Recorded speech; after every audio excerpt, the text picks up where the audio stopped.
What's up everyone? Welcome back to our beautiful such channel.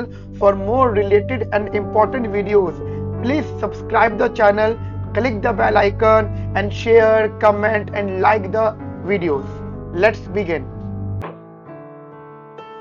चलिए बेटा, आज के क्लास में जो हम डिस्कशन स्टार्ट कर रहे हैं अपनी क्लास का, वो लास्ट क्लास का कंटिन्यूशन रहेगा। लास्ट क्लास के अंदर हम लोगों ने ISLM को एक पॉइंट तक पढ़ लिया था, ठीक है। अभी जैसे कि एक स्टूडेंट ने मुझसे डाउट पूछा, पहले मैं वो डाउट डिस्कस कर लेता हूँ, ठीक है। फर्स्ट ऑफ ऑल, जैसे उन्होंने बोला सर वर्टिकल LM के बारे में बता दो। देखो, वर्टिकल LM मल्टीपल सिचुएशंस में हो सकता है। अगर जनरली हम बात करें तो LM की जो सिचुएशन क्या होती है, वो होती है 1/h AI = 1/h KY minus का M/P विद बार, ठीक है। ये इक्वेशन होती है। जब मैं इसके स्लोप की बात करता हूँ तो इसका स्लोप होता है del I by del y, that is K/h, ये होता है। एंड आफ्टर दैट क्या होता है, जब मुझसे कहते हैं वो वर्टिकल LM, तो वर्टिकल LM का मतलब होता है ये, है ना, ये I और ये Y, ठीक है।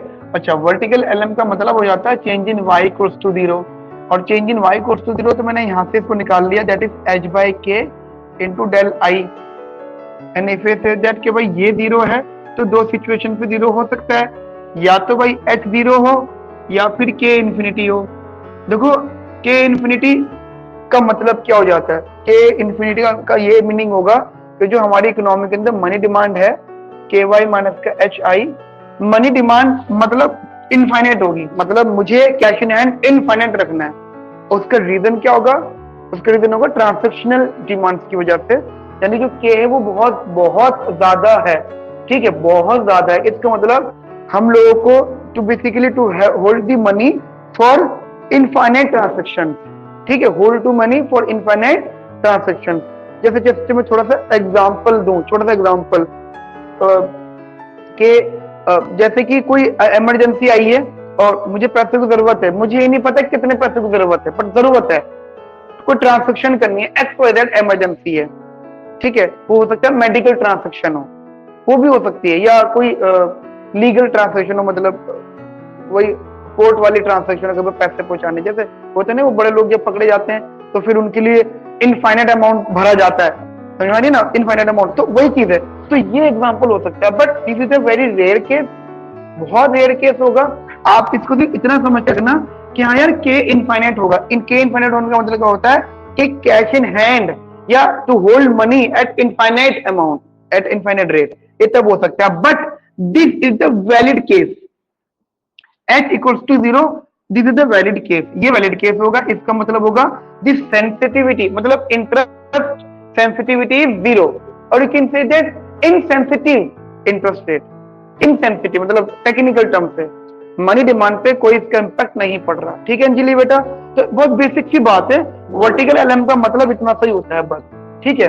हाँ, अब बात आती है इकोनॉमी। देखो ना, मैं आपको क्वेश्चन बैंक पे ही भी काम करवा रहा था, ठीक है। या तो मैं पढ़ाता हूँ, या पढ़ाने के अलावा मैं आप लोगों के कंटेंट पे काम करता हूँ, ठीक है। तो आपको नहीं पता बहुत कंटेंट पे काम चल रहा है बैकएंड पे, ठीक है। तो अभी मैं ट्राई करता हूँ कि आप जितना जल्दी हो जाए आपको पूरा क्वेश्चन बैंक मिल जाए। पूरा देने में टाइम लग रहा है, तो मैं भी ट्राई करूंगा आपको क्वेश्चन बैंक। तो ISLM को जब मैं आपको क्वेश्चन बैंक दूंगा तो आप देखना उसमें आपको ISLM के क्वेश्चन में ऐसी सब बातें मिलेंगी, ऐसी सारी बातें DSC ने यही पूछा हुआ है बहुत बार, ठीक है। तो अपने माइंड में रखना, जब भी तुम लोग ये एक्सप्लेन करना चाहो इकोनॉमी के लिए, तो फिर इनके इकोनॉमी नेम अगर आपको याद है तो तब भी काम चल जाएगा, राइट। तो दिस इज वर्टिकल LM। थोड़ी सी और डिटेल की तरफ चलते हैं, तो ध्यान में वर्टिकल LM होने की वजह से फिस्कल पॉलिसी परफेक्टली इनइफेक्टिव होगी, right. Fiscal policy perfectly ineffective होगी। अच्छा, एक चीज मैं और आपको क्लियर कर देता हूं, अगर दो सिचुएशंस लेके चलूं मैं, ये या ये, तो यहाँ पे जो मनी डिमांड है वो क्या होगा, only KY, money demand is only KY। अच्छा, अगर मैं यहाँ पे मनी डिमांड का डायग्राम बनाने का कोशिश करूं, this is money, this is interest rate, तो मनी डिमांड का जो फॉर्मूला होता है उसमें क्या क्या टर्म रिप्रेजेंट होती है, एक मनी डिमांड, एक मनी होता है, और दूसरा इंटरेस्ट रेट होता है, राइट। खैर, इंटरेस्ट रेट होता है, कल सिखाया था मैंने आप लोगों को, but this is the equation of money demand. क्या यहाँ पे इंटरेस्ट रेट है? नहीं है। तो अगर मैं मनी डिमांड बनाना चाहता हूं तो वो कैसा बनेगा? मनी डिमांड कैसा बनेगा? यहां मनी डिमांड कैसा बनेगा? मैं फिर रिपीट कर रहा हूं, मनी डिमांड का फॉर्मूला क्या होता है? वो होता है के वाई माइनस का एच आई। जब ये होता है तब हम बनाते हैं इनवर्स रिलेशनशिप, है ना। अब ये हट गया, क्या यहाँ पे आउटपुट है? नहीं। तो just what we assumed here कि money demand is depends on any constant value. So money demand क्या है? कोई कांस्टेंट वैल्यू। तो इन दिस केस हमारा मनी डिमांड कर्व कैसा बनेगा? Vertical, right. मतलब जब आप ये कहते हो ना, हाँ गुड शॉट, बिल्कुल ठीक बोला आपने, एक बच्चे ने आंसर दिया, वर्टिकल मनी डिमांड बनेगा। रीजन बिहाइंड, क्योंकि जो रिलेशनशिप होता है वो फैक्टर ही नहीं है यहाँ पे, राइट। अच्छा, एक बात दूसरी चीज क्या होगा, अगर मैंने यहाँ पे कोई भी फिस्कल पॉलिसी लगाई तो फिस्कल पॉलिसी परफेक्टली इनइफेक्टिव रहेगी। ये 4-5 बातें जो आप अपने माइंड में रखिएगा, ठीक है। चलिए, अच्छा एक क्वेश्चन में छोटा सा, मैं क्योंकि मुझसे किसी ने पूछा, अब मैं आपसे पूछता हूँ। यहां अगर मैं आपसे बात करूं क्राउडिंग आउट की, तो what about the crowding out? Crowding out कब होने के चांसेस होते हैं? When government involve, G increases, I S curve will shift, मान लो अपवर्ड, उधर की साइड जब अपवर्ड शिफ्ट होगा तो output in both cases remain same.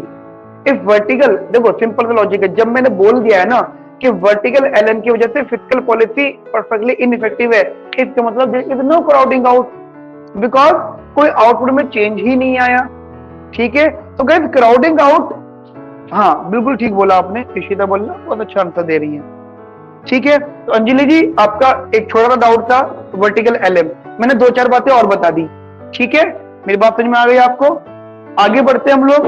बेटा कल की क्लास में हमारा डिस्कशन जो मतलब एंडिंग पॉइंट था वो था how to basically remove the crowding out, ठीक है। How to remove the crowding out, एक क्वेश्चन में लिख लो, how to remove the crowding out, ठीक है। How to remove the crowding out, हाँ मैं ले लेता हूँ, कोई नहीं। मैडम हो गया, फोटो क्लिक हो गया? मैं स्टार्ट कर दी क्लास मैंने।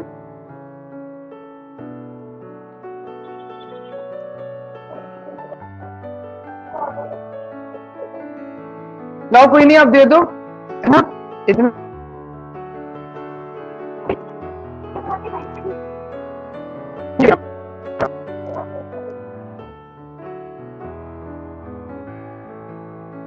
सही। एक बार चेक कर लेना सही से आया ना फोटो। लो बेटा,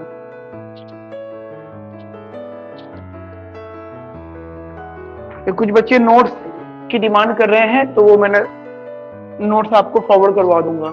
हे गाइस, हाँ मैंने क्या बोला था question, how to remove the crowding out. Guys देखो, क्राउडिंग आउट को रिमूव करने के मल्टीपल टेक्निक्स हैं, ठीक है। And you know this is very important question in any case. ध्यान रखना, ये कुछ टॉपिक्स ऐसे हैं जो आपको इंटरव्यू में बहुत मदद करेंगे। मान लो आप आईएसए इंटरव्यू, भाई साहब पूरी के पूरा सिलेक्शन इस टॉपिक पे बेस्ड हो जाएगा, एक पूरा सिलेक्शन। मतलब अगर आईएसए वाले क्वेश्चन पूछने शुरू हो गए ना, आपको रुला देंगे, ठीक है। वो रुला देंगे आपको, क्योंकि ऐसा नहीं कि वो आपको सिलेक्शन नहीं चाहते, वो चाहेंगे आप इन हो, आ जाओ, तो उसके लिए आपको मल्टीपल ऑप्शन देंगे वो बार बार। तो कम से कम कुछ टॉपिक्स ऐसे हो जिनको बहुत तगड़ी स्ट्रॉन्ग हो। और मजे की बात मैं बता देता हूँ, वो लोग आपसे खुद पूछते हैं कि बेटा टॉपिक बताओ, हम वो खुद नहीं बोलते।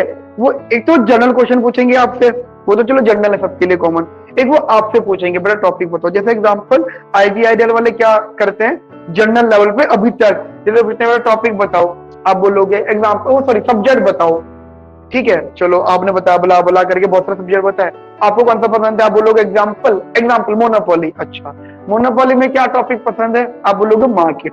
एग्जांपल दे रहा हूं मैं, मार्केट में क्या पसंद है आपको, आप सोचोगे बला बला बला 2-4 बातें सोचोगे, आप बोलोगे मोनोपोली। अच्छा, मोनोपोली में क्या पसंद है, बोलोगे मतलब कौन सा टॉपिक ज्यादा अच्छा लगता है तुम्हें, आप बोलोगे डिस्क्रिमिनेशन। अच्छा, डिस्क्रिमिनेशन में क्या चीज है, कितने पार्ट्स के होते हैं, आप बोलो हाँ 3 पार्ट के होते हैं, फर्स्ट सेकंड थर्ड। अच्छा, वो फिर एक डिस्क्रिमिनेशन होता है इसके अंदर मोनोपोली वाला, वो नेचुरल मोनोपोली वाला, वो क्या होता है, यानी बात शुरू हुई थी सब्जेक्ट से और आइए नेचुरल मोनोपोली पे। आप बोलोगे हाँ नेचुरल मोनोपोली, आप डेफिनेशन कह दोगे, कर अब आ जाओगे, अब बता नेचुरल मोनोपोली के बारे में आगे डिटेल, या आप बोलो ओलिगोपोली, तो ओलिगोपोली में कॉर्नॉट और स्टैकलबर्ग, यानी डेप्थ पे जाएंगे। तो ट्राई ये करो, जब हम थ्योरी डिस्कस कर रहे हो ना, तो मैं तो देखो कोशिश कर रहा हूँ कि थ्योरी की एंड तक डिस्कस कर लूं, तुम भी कोशिश करो थ्योरी को ना माइंड में बैठा के रखो। इको में सबसे खराब बात क्या होती है, मतलब जो मैंने फेस कर रहा हूँ एमए को पढ़ाते हुए इतने सालों से, मेरा सिलेबस बहुत वास्ट होता है, मुझे थ्योरी भी डिस्कस करनी है और न्यूमेरिकल भी डिस्कस करना है। मैथ स्टैट में ओनली न्यूमेरिकल डिस्कशन ओनली, तो मेरी बहुत ज्यादा लगती है, ठीक है। तो उसी चीज को थोड़ा मेंटेन करते हैं। जैसे मैं अभी क्राउडिंग आउट स्टार्ट कर रहा हूँ, मैंने कल पढ़ा दिया था, थोड़ा डिस्कस कर रहा हूँ। तस्नीम करो, आप थे कल क्लास में? ठीक है, बीच में चले गए थे आप? हाँ, ऑफलाइन हुए थे। चलो कोई बात नहीं, मुझे पता लगता है, उस पर नजर रहती है मेरी। हो सकता है, ठीक है, कोई नहीं। क्राउडिंग आउट का मतलब तस्लीम क्या होता है?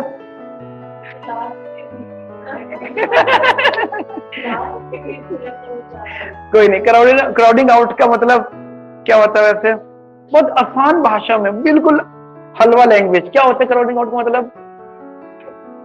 हाँ, मतलब तुम ये कहना चाहते हो स्पेशली फिजिकल पॉलिसी, कोई बात नहीं,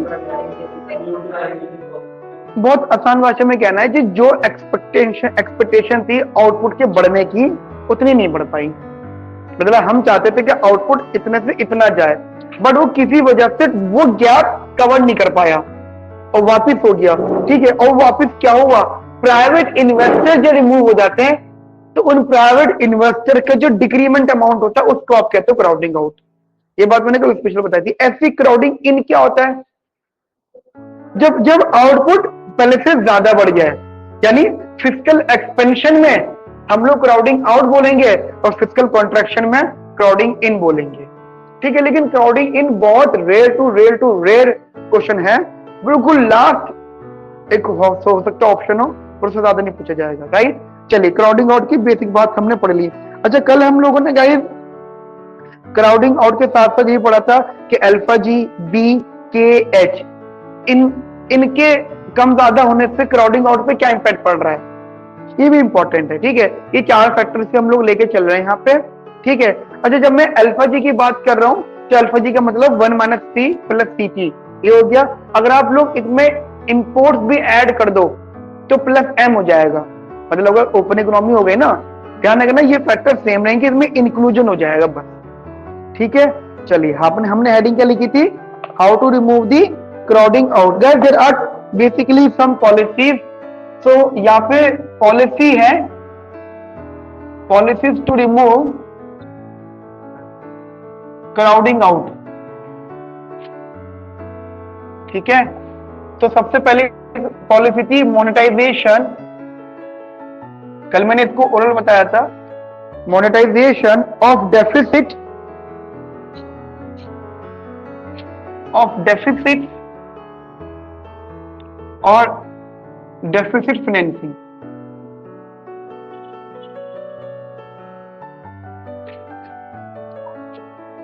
जनरली बात सोचो, तुम सारे के सारे सोचो,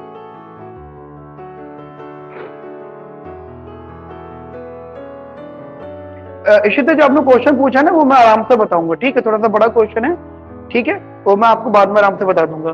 फिलहाल अब इसको पढ़ते हैं हम लोग। हाँ गाइस, एक बात ये बताओ जनरल लेवल पे, व्हाट इज डेफिसिट फाइनेंसिंग? या अच्छा, एक बात बताओ, बात आ रही है फाइनेंसिंग की, फाइनेंसिंग का आसान भाषा में मतलब क्या होता है, उधार लेना और देना, है ना। फाइनेंस मतलब उधार लेना देना, लेन देन करना पैसों का, है ना, ओके। अब बात आती है डेफिसिट्स की, तो डेफिसिट का मतलब होता है कि भाई मेरे को कंफर्म उधार चाहिए, ठीक है। डेफिसिट का मतलब होता है कि मेरे पास जो बैलेंस है वो नेगेटिव है और मुझे नेगेटिव को बैलेंस करना है, ठीक है। तो डेफिसिट फाइनेंसिंग मुझे उधार चाहिए। अच्छा, तो मैं टर्म समझाने की कोशिश कर रहा हूं। यहाँ पे मोनेटाइजेशन का मतलब क्या होता है? मोनेटाइजेशन का मतलब होता है पैसों को सर्कुलेट करना, बढ़ाना, ठीक है। अच्छा, ये तीन के अलग अलग करके अलग अलग एक्सप्लेनेशन। अब इनको मैं कंबाइन ले आऊं तो बात सारी इतनी सी है, क्योंकि ये जो वर्ड्स है ना, ये गवर्नमेंट के लिए अप्लाई होते हैं। मैंने कभी सुना है कि तुम्हारे घर में फादर बोल रहे हैं, गार्जियन बोल रहे हैं, इस बात से डेफिसिट हो गया खर्चों में, चलो फाइनेंसिंग करेंगे, वो लैंग्वेज हम यूज नहीं करते। है ना, वो लैंग्वेज हमारी नहीं है कि डेफिसिट फाइनेंसिंग हो रही है आज घर में हंसेंगे लोग, तुम पर भी क्या बातें कर रहे हो, वो गवर्नमेंट पे ही होती है। और दूसरी बात, मोनेटाइजेशन वाले वर्ड भी घर में अप्लाई नहीं होंगे, ठीक है, हम वो गवर्नमेंट में अप्लाई होंगे। तो कहने का मतलब ये है फ्रेंड कि गवर्नमेंट को ना पैसा चाहिए, बात इतनी सीधी, ठीक है, पैसा चाहिए। अच्छा, पैसा किन गवर्नमेंट किन मतलब कैसे कैसे पैसा ले सकती है गवर्नमेंट, जनता आप बताओ, गवर्नमेंट को पैसा चाहिए, आप गवर्नमेंट हो, टैक्स के थ्रू, ठीक है। अच्छा, टैक्सेस वाली बात को हम गवर्नमेंट एक्सपेंडिचर में लगा देते हैं। हम लोग जब भी बात करेंगे ना, हम लोग बात करेंगे नेट गवर्नमेंट एक्सपेंडिचर, यानी जी माइनस का टी, ठीक है, ऑलवेज गवर्नमेंट एक्सपेंडिचर अगर कम हो रहा है तो उसका मतलब टी बढ़ रहा होगा, ठीक है। तो टैक्स वाली बात को हम इसमें ऐड कर देंगे, ठीक है, ओके, यानी ये बात होगी रूल आउट हमारी। अगली बात बताओ, अगला एक आपने बताया बॉन्ड, बॉन्ड का मतलब क्या, हाँ मतलब बॉन्ड्स क्या सेल करके परचेज करके, क्या मतलब,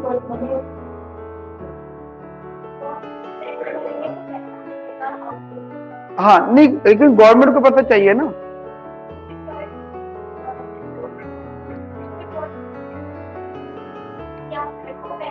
ठीक है ठीक है, और बताओ, और सोचो हैं, नहीं वो नहीं, और अच्छा आसान भाषा में करते हैं, एक तो बॉन्ड्स, दूसरा प्रिंटिंग मनी, दो ऑप्शन ले लेते हैं, ठीक है। प्रिंटिंग मनी का मतलब मनी सप्लाई बढ़ा देना, ठीक है, एक हो गया मनी सप्लाई बढ़ा देना, दूसरा होता है हमारा बॉन्ड्स वाली बात में करना। अब एक बात समझना, ये कब है, पैसों को लेना। अब मैं ये कह रहा हूं कि गवर्नमेंट को अपने डेफिसिट फाइनेंस करना है, तो अब गवर्नमेंट क्या करवा रही है, मोनेटाइज करवा रही है। मोनेटाइज का मतलब होता है मनी प्रिंट करवाना और वो सेंटिमेंट से लेना। डीमोनेटाइजेशन का मतलब होता है पैसे की छपाई को रोकना, और मोनेटाइजेशन का मतलब होता है पैसे की छपाई को बढ़ाना, ठीक है। तो इसका मतलब होता है प्रिंट मोर मनी।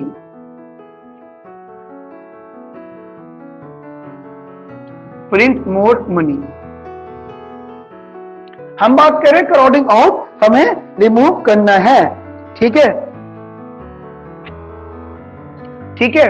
अब मैंने बोला कि गवर्नमेंट को पैसा चाहिए, दो ऑप्शन हो सकते थे, या तो गवर्नमेंट बॉन्ड्स मार्केट में से बोरो करती, ध्यान रखना, बॉन्ड्स मार्केट में बोरो करने का मतलब हो जाता है अपनी सिक्योरिटी देती और बॉन्ड मार्केट से पैसा उधार लेती, एक तो वो ऑप्शन हो सकता था।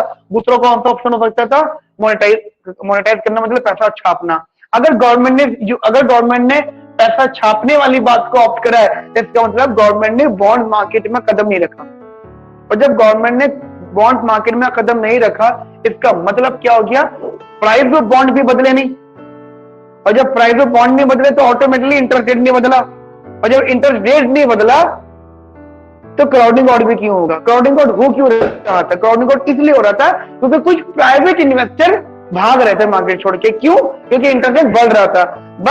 बट इसकी वजह से, पॉलिसी की वजह से इंटरेस्ट रेट में वेरिएशन आए नहीं, और जब इंटरेस्ट रेट में वेरिएशन नहीं आए, इसका मतलब क्या हुआ, प्राइवेट इन्वेस्टर नहीं गए, और जब वो नहीं गए इसका मतलब क्राउडिंग आउट भी नहीं हुआ। अब जरा समझना इस बात को, मैं यहाँ पे डायग्राम बना रहा हूं आप लोगों के लिए, बहुत ध्यान से देखिएगा, दो डायग्राम बनेंगे जी यहाँ पे, ठीक है, बहुत ज्यादा ध्यान से देखना, चीजें बहुत इंपॉर्टेंट है। ये हमारा ISLM वाला डायग्राम हो जाएगा, ठीक है, और ये हमारा इन्वेस्टमेंट डिमांड फंक्शन वाला हो जाएगा, ठीक है। ये हमारा इन्वेस्टमेंट डिमांड फंक्शन था, ठीक है, और ये हमारा ISLM था, ठीक है। अब हम एक सिचुएशन क्रिएट करते हैं, क्राउडिंग आउट आने वाला था, और कब आने वाला था, जब जी बढ़ चुका था, मतलब वहां का 80% पोर्शन उठा लेते हैं लास्ट का, क्या, जी बढ़ने वाला, ये LM और ये IS, ठीक है, ये हमारा IS1, ठीक है, this is Y1, this is I1, right, और इसी बेसिस पे हमने यहां पे बना दिया I1 और इंटरेस्ट मतलब इन्वेस्टमेंट, राइट। अब क्या हुआ गाइस, क्योंकि हमने ये बोला है कि अगर ये चीज नहीं होती तो होता क्या, हमारा इक्विलिब्रियम यहां आ जाता। अब बनाना नहीं, लेकिन मैं ऑर्डर बता रहा हूं, होता क्या, यहां से उठ के यहां आ जाता, जो कि आया था, और अगर यहाँ पे आ जाता तो इंटरेस्ट रेट बढ़ जाता, लेकिन अब नहीं बढ़ेगा, और जब नहीं बढ़ेगा तो इंटरेस्ट रेट यहीं कहीं रहेगा। इसका मतलब अच्छा एक बात, इंटरेस्ट रेट यहीं कहीं रहेगा, और ये कहां तक यहीं कहीं रहेगा, यहां तक रहेगा। अब इस पॉइंट का हम क्या करें? अब एक बार सोचो, मोनेटाइजेशन हुआ है, प्रिंट मोर मनी, प्रिंटिंग करी गई है, प्रिंटिंग करी गई है मनी की, कितनी की रही है, मतलब छापते रहो नहीं, कहां तक छापना है? Till to meet government expenditures. कब तक छापना है मुझे पैसा? जब तक गवर्नमेंट के खर्चे को मैच ना कर ले हम लोग। To print money till government expenditure, to meet basically, till to meet government expenditures, उतना पैसा छापो। और ऑब्वियस बात है, जब आप पैसा छाप रहे हो तो इसका ऑटोमेटिक मीनिंग क्या है? मनी सप्लाई बढ़ जाएगी, और जब मनी सप्लाई बढ़ जाएगी तो हमारा एलएम कर्व क्या हो जाएगा? LM curve will shift to rightward, ठीक है, विल शिफ्ट टू राइटवर्ड। और इससे क्या होगा? हमारा एलएम कर्व यहां मान लो ऐसे आ जाएगा, मतलब इसको थोड़ा ठीक से बनाना आप लोग, पैरेलल बनाना, ठीक है। एलएम, ठीक है, एलएम उधर शिफ्ट हो गया मनी सप्लाई बढ़ाने से, राइट। ध्यान रखना, डेफिसिट फाइनेंसिंग, अगर मतलब कंट्री में डेफिसिट फाइनेंसिंग है और गवर्नमेंट को वो क्लियर करनी है, ऑब्वियसली बात है, डेफिसिट को फाइनेंस करना है, तो गवर्नमेंट ट्राई करेगा, अगर गवर्नमेंट को रिमूव करना है, ठीक है, अगर करना है तो वो पैसा छपवाएगा, ठीक है, पैसा छपवाएगा, लेकिन कब तक? जब तक उसके खर्चे मीट ना हो रहे हो, ठीक है, उसमें ऑटोमेटिक एलएम पर शिफ्ट हो जाएगा। लेकिन क्या सिर्फ पैसा जो छपाया जा रहा है, जो पैसा बेसिकली छप रहा है, क्या वो ओनली इसी के लिए छप रहा है? मतलब क्या गवर्नमेंट ही के लिए जिसकी वजह से पैसा छपता है? पैसा तो और भी वजह से छप सकता है ना। तो वही मैं अभी दूसरी वजह आपको नोट में बनवाऊंगा, मतलब there are multiple reason behind. तो हम एक और इंपॉर्टेंट रीजन की बात कर लेंगे, ठीक है। इतनी बात समझ में आ गया आप लोगों को मेरी? बढ़िया से। अच्छा, मैंने आपसे ये बोला फ्रेंड्स, मैंने आप लोगों से ये बोला कि पैसा छापा गया है क्योंकि गवर्नमेंट के खर्चे मैच करने थे। अच्छा, एक तो तरीका ये, एक तरीका एक भी और भी रीजन होते हैं। अगर कंट्री के अंदर मनी सप्लाई बढ़ाना है,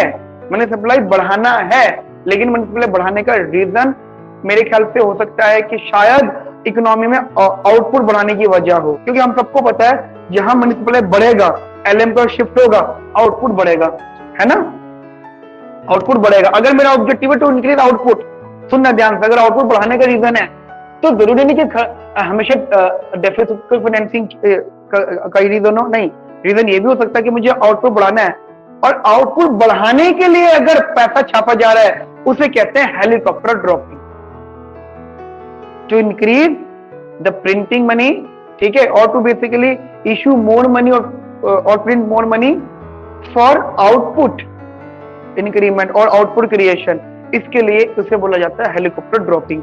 एक बात ध्यान रखना, अगर जनरली लिखा हुआ है क्वेश्चन में कि मनी सप्लाई इंक्रीजेस, इसका मतलब ही होता है हेलीकॉप्टर ड्रॉपिंग। या तो भी रीजन दो, अगर रीजन नहीं दे, जैसे मैंने यहां पे रीजन दिया डेफिसिट फाइनेंस करना है इसलिए पैसा छापा जा रहा है, तो उसको हम बोलेंगे ठीक है, इट इज बेसिकली मोनेटाइजेशन, और ये अलग कंसेप्ट, ठीक है।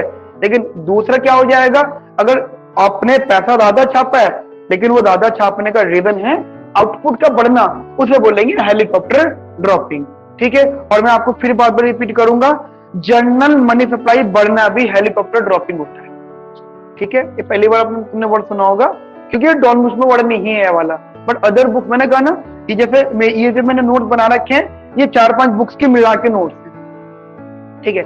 एक छोटा सा नोट लिखने लगाए यहाँ पे आप लोग, हमारी यहाँ पे बातें क्लियर हो जाएंगी फिर। When money supply is increased to match, when money supply is increased to match, when money supply is increased to match the increase in government expenditure, the increase in government expenditure, then it is known as deficit financing. Generally को पूछा what do you mean by deficit financing, इसका मतलब money supply को बढ़ाओ और वो कितना बढ़ाओ कि गवर्नमेंट एक्सपेंडिचर को मैच कर लो, ठीक है, full stop. In this case government doesn't, in this case government doesn't borrow from bonds market, therefore repeat कर देता हूं, in this case government doesn't borrow from bonds market, from bonds market, from bonds market, therefore there is no impact on interest rate, therefore there is no impact on interest rate, and LM curve shifts horizontally, and LM curve shifts horizontally by same extent,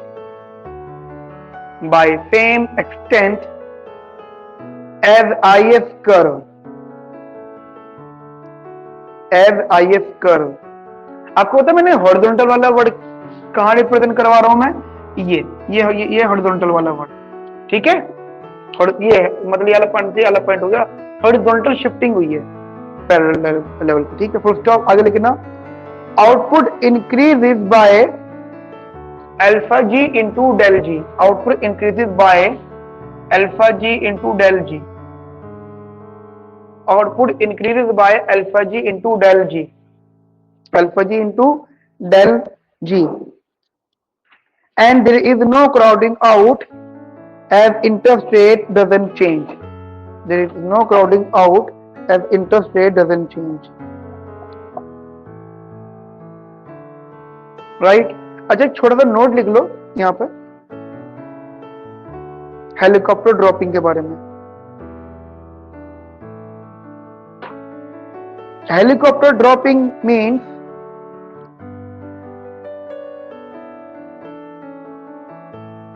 to print more money, to print more money, to print more money, to increase output, increase output, print more money to increase output. It means more money is printing, it means more money is printed and distributed among people to encourage demand,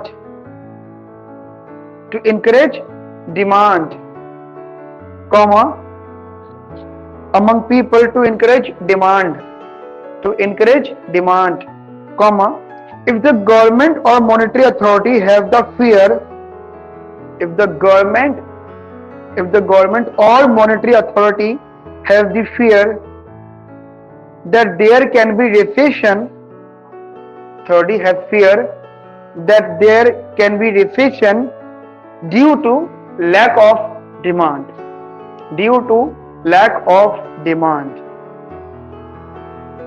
full stop. मतलब अगर recession का डर हो, ठीक है, तो लोगों की डिमांड बढ़वा दो पैसा देकर,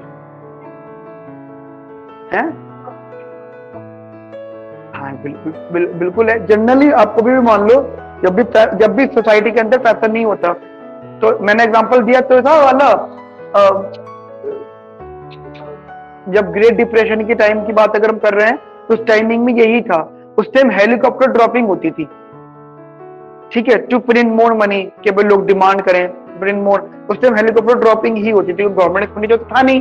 आपको खुद सोचो, गवर्नमेंट की इन्वॉल्वमेंट नहीं थी उस टाइम, क्योंकि नो गवर्नमेंट इंटरवेंशन, तो पैसा तो छपता था, तो जो पैसा छपता था वो इकोनॉमी के अंदर आउटपुट की वजह से छपता था कि आउटपुट मैच करें। क्यों? आपको क्वेश्चन में अगर मैं आपको मैच करवाऊं क्वेश्चन को, तो हम सबको पता था कि ये हमारा एस होता था और हमारा फुल एम्प्लॉयमेंट होता था। हमें पता था कि डिमांड डाउनवर्ड स्लोपिंग है, तो डिमांड को यहां तक लाने के लिए लोगों को पैसा भी तो होना चाहिए। एडी इक्वल टू एस को, मतलब एडी इक्वल टू एस वाली चीज को यहां तक लाने के लिए, एट फुल एम्प्लॉयमेंट लाने के लिए लोगों को पैसा होना चाहिए, इसलिए सेंट्रल बैंक पैसे को छापता था, ठीक है ये। और ऐसा एक इकोनॉमिस्ट है, मुझे उनका नाम याद नहीं, मैंने पढ़ा था, उनके अकॉर्डिंग था कि मोर देन 25% हर साल इंक्रीज होता था पैसा छपना। मतलब अगर पहले 100 रुपए छप रहे थे, अब 125 रुपए छपेंगे, ठीक है। मतलब वो पैसा धड़ाधड़ छाप रहे थे, वो एक पॉइंट था। और फिर पैसा छप जो रहा था, मनी ग्रोथ जो होती है वो बकायदा बराबर होती है इन्फ्लेशन के, क्लासिकल थ्योरी की बात अगर हम करें, राइट। तो ये हेलीकॉप्टर ड्रॉपिंग बहुत बुरी बात भी है। जनरली लोगों को पैसा, इससे कुछ नहीं होगा, सिर्फ इन्फ्लेशन बढ़ेगा। अब इसी को ऐसे मान लो कि आपका खर्चा का 100 रुपए एक्स्ट्रा हो गया है, तो आपके घर वालों ने आपको पैसा दे दिया, ऐसा हो गया। होगा क्या उससे? आपकी परचेजिंग पावर बढ़ गई, ठीक है। और आपकी परचेजिंग पावर की वजह से आपके फादर ने या गार्जियन ने 100 रुपए दे दिए, हर किसी के गार्जियन ने नहीं दिए, तो आपकी वजह से डिस्क्रिमिनेशन भी आ गया इकोनॉमी के अंदर, ठीक है। तो हेलीकॉप्टर ड्रॉपिंग एक सिचुएशन होती है जिससे डिस्क्रिमिनेशन भी आते हैं, राइट। चलो, ये गाइस कंसेप्ट क्लियर हो गया। अगला पॉइंट लिखिएगा, ये हमारा पहला पॉइंट था। सेकंड है provision of investment subsidy by government. Provision of investment subsidy by government.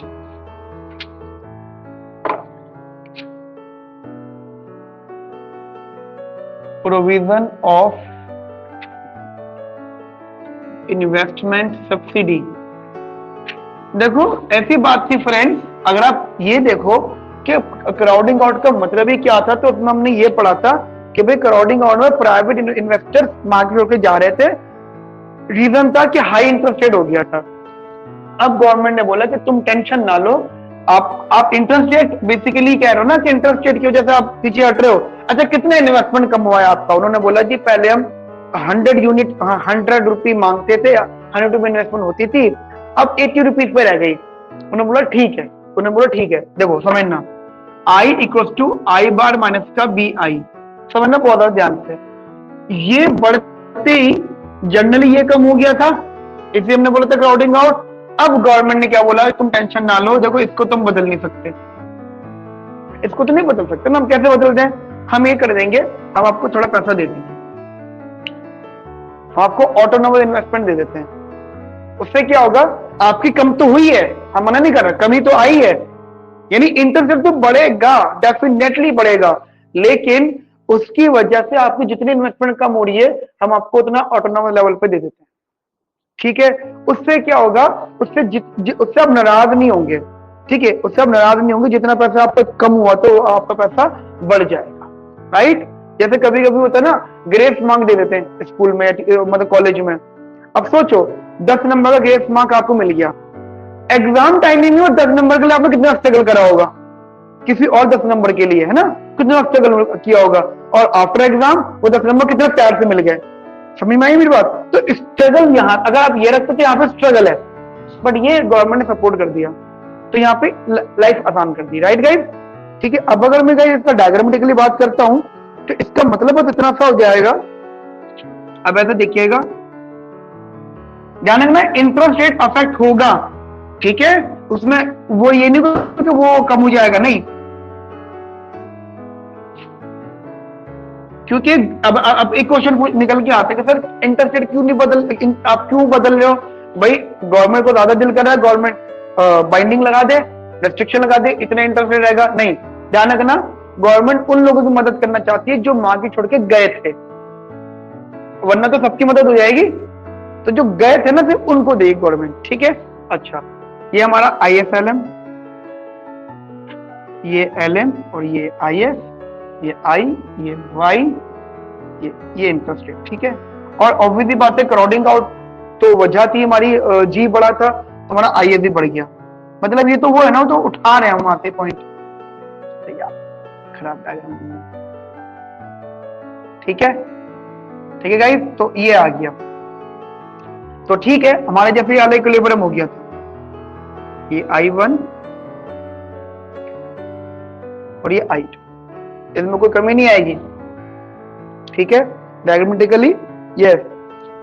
अगर आप देखो एक ही हो गया, मान लो ये वाला था,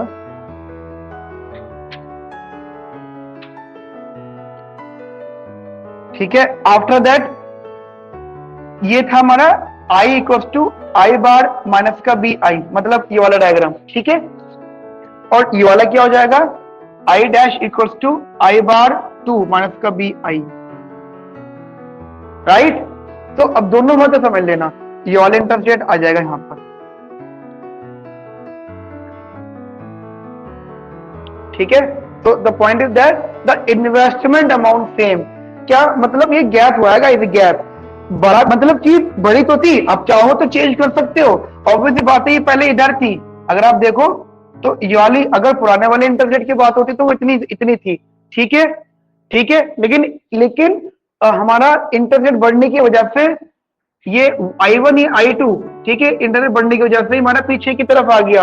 ये कंफर्म है, ये कंफर्म है कि ये कभी भी इस मतलब पुराने वाला I से नीचे नहीं जाएगा, क्योंकि गवर्नमेंट ने इसी गैप को कवर किया है।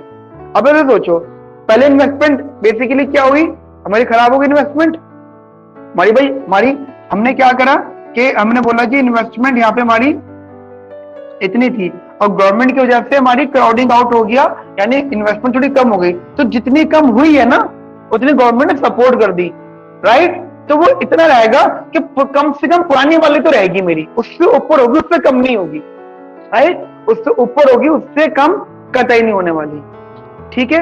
और टेक्निकल टर्म में वाला बात समझ में आ गई मेरी गाइस आप लोगों को, बेसिक लेवल पे आसान भाषा में इतना समझ लेना कि अगर क्राउडिंग आउट रिमूव करना है तो इन्वेस्टमेंट सब्सिडी गवर्नमेंट दे देती है, जिसमें क्या होता है जितना उनका गैप हुआ था, जितने लोग वर्स ऑफ हुए थे, उन लोगों को रोकने के लिए उनका उतना अमाउंट दे देती है, ठीक है। तो उससे क्या होता है, पूरी कंट्री की या पूरी सोसाइटी की, पूरी इकोनॉमी की जो गैप होता है वो कवर हो जाता है, बिल्कुल आसान भाषा में, कोई किंतु परंतु वाली बात नहीं, ठीक है। तस्लीम कौर जी, बात समझ में आ गई मेरी आपको? ये बहुत बेसिक सी बातें हैं।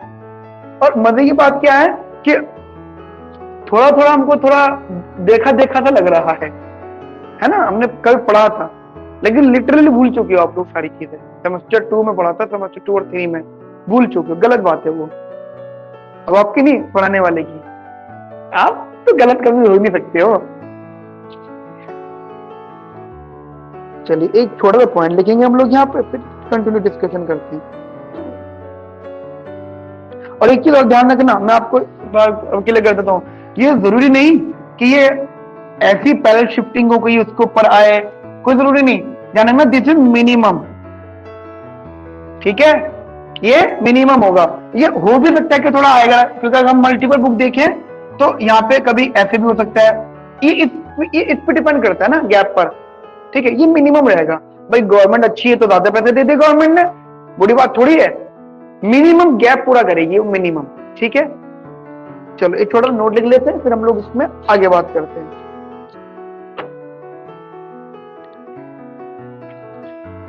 आप पहले इसको नोट कर लो, फिर हम आगे डिस्कशन करते हैं।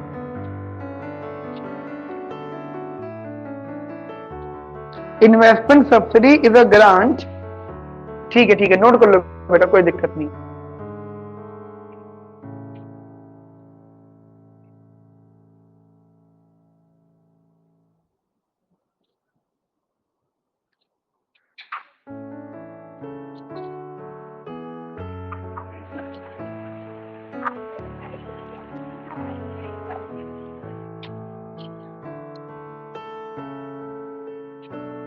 बोलू? हाँ बेटा, हाँ मैं मंगवा देता हूँ बेटा, पानी भिजवाना उदय, बेटा पानी भिजवाओ अंदर। हाँ लिखिएगा, investment subsidy is a grant, investment subsidy is a grant given by the government,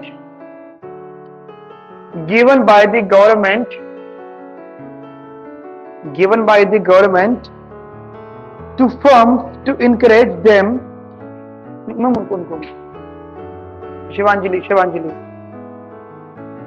coffee भी मंगवा दो बेटा, नहीं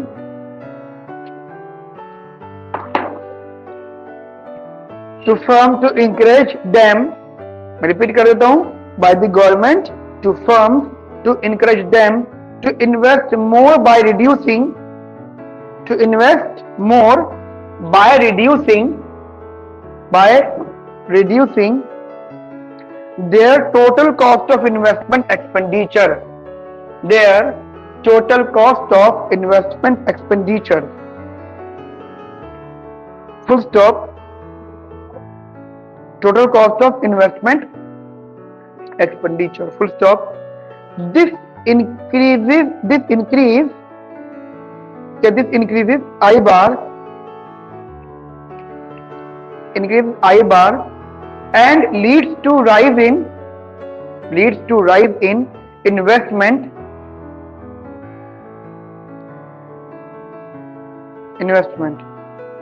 full stop. ठीक है, नेक्स्ट लाइन में लिखना and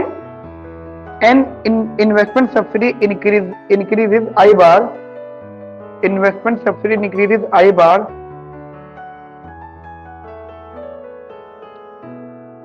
and IS curve shifts to the right, and IS curve shifts to the right. वैसे जनरल सी बात नहीं है, अगर हमारा आई बार बढ़ेगा तो इन्वेस्टमेंट डिमांड बढ़ गया, इन्वेस्टमेंट डिमांड बढ़ा तो एडी बढ़ गया, एडी बढ़ा तो वाई बढ़ गया, और वाई बढ़ा तो ऑटोमेटिकली आईएस कर्व शिफ्ट हो जाएगा अपवर्ड साइड. ठीक है, अभी मैंने लिखवा रहा हूं आपको IS curve shift to the up, हुआ राइट मतलब में अप लिखना. अरे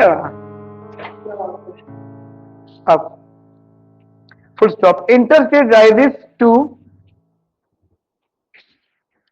I2, interest rises to I2. ठीक है, I2 and output increases to Y2. इसको Y2 कर लेना, output increases to Y2. This is Y1, this is Y2. ठीक है, Y2. The rise in interest rate increase output. The rise in interest rate increases output as upward के बात बताऊं. Interest rate rises to I2 and output increases to Y2. Full stop. Next line में लिखना the rise in interest rate increases. The rise in interest rate increases. The rise in interest rate increases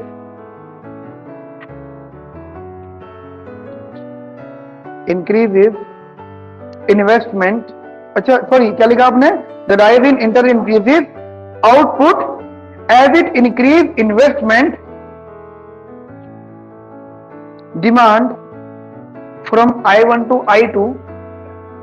Increase investment demand from I1 to I2. Full stop. There is no crowding out.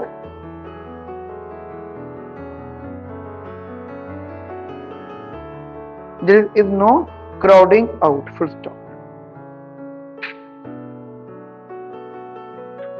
Right, यहां तक मेरी बात आपको समझ में आ गई guys.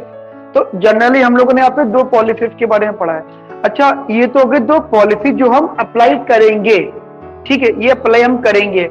अब कभी कभी ऐसा होता है कि कुछ सिचुएशंस होती हैं जो ऑटोमेटिक होती हैं, मतलब इकोनॉमी के अंदर सिचुएशंस होंगी ऑटोमेटिक, जिनकी वजह से अपने आप क्राउडिंग आउट रिमूव हो जाएगा. ऐसा भी तो हो सकता है. ये तो क्या पॉलिसी लगानी पड़ेगी. एक होगा जी अपने आप क्राउडिंग आउट हट रहा है, तो उसी में एक नाम आता है लिक्विडिटी ट्रैप. ठीक है, देखो दो बातें आएगी. These are the situation. एक होता है लिक्विडिटी ट्रैप. लिक्विडिटी ट्रैप का मतलब क्या हो जाता है फ्रेंड? लिक्विडिटी ट्रैप का मतलब आप सबको पता है कि जस्ट एग्जांपल हम ये बोल रहे हैं कि भैया क्राउडिंग आउट नहीं हो रहा. अब लिक्विडिटी ट्रैप की वजह से, लिक्विडिटी ट्रैप ये बताता है कि लोग क्या करते हैं, एक एक्सपेक्टेशन रखते हैं. लोग सोचते हैं, एक लोगों को उम्मीद होती है. उम्मीद क्या होती है? वही कि अगर हम इसको मार्केट में इन्वॉल्व करेंगे, पैसे को स्पेकुलेशन में इन्वॉल्व करेंगे, तो स्पेकुलेशन में मुझे इनफाइनाइट अमाउंट मिलेगा.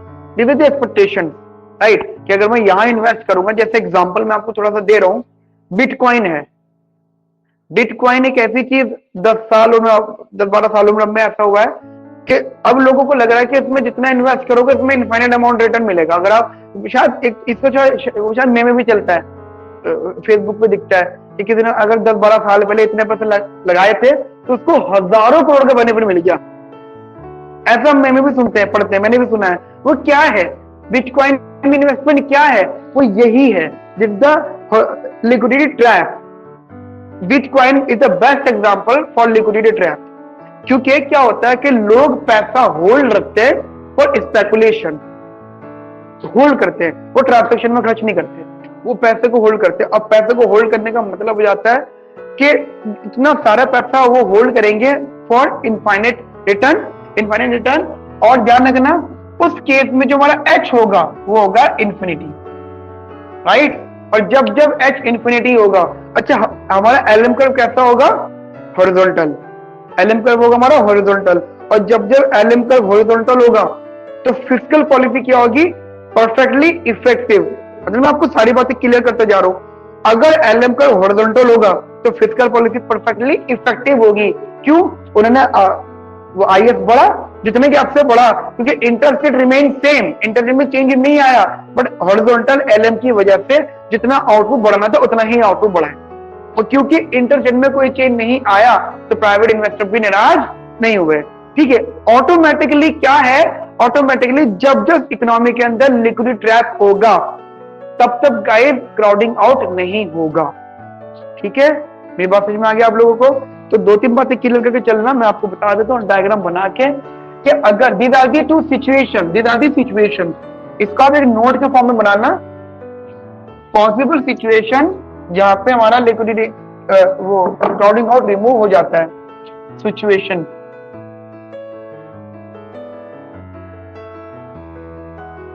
ठीक है, यहाँ पे क्राउडिंग आउट ऑटोमेटिकली रिमूव होता है।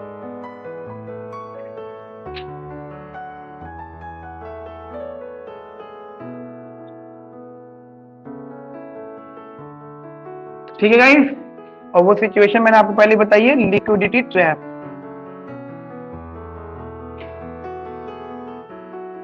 इसका मतलब होगा हमारा जैसे जो मनी डिमांड का फॉर्मूला होता है KY माइनस का HI, यहाँ पे जो H होगा वो इनफाइनाइट होगा। ठीक है, people are basically hold more and more money for speculation for the infinite returns. ठीक है, उस केस में क्या होगा? वो होल्ड रख रहे हैं लेकिन नॉट फॉर द ट्रांसैक्शन। ठीक है, ट्रांसैक्शन के लिए वो नहीं रख रहे हैं। ठीक है, in this case LM curve क्या होगा गाइस? एलएम कर्व ऑटोमेटिकली हमारा हॉरिजॉन्टल होगा। ठीक है, now this is my IS curve when you basically introduce a fiscal expansion.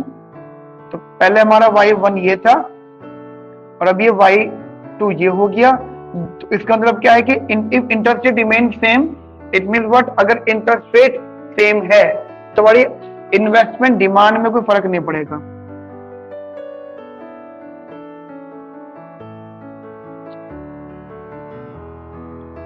तो इन्वेस्टमेंट डिमांड में कोई चेंज नहीं आया किसी भी रीजन से। अगर ये आउटपुट बढ़ा है ना तो वो कंप्लीटली बढ़ गया है। फिस्कल पॉलिसी कंप्लीटली इफेक्टिव है। It means there is no crowding out. This is the automatic situation, को पॉलिसी नहीं है ये। ठीक है गाइस, बेसिक सी बात है।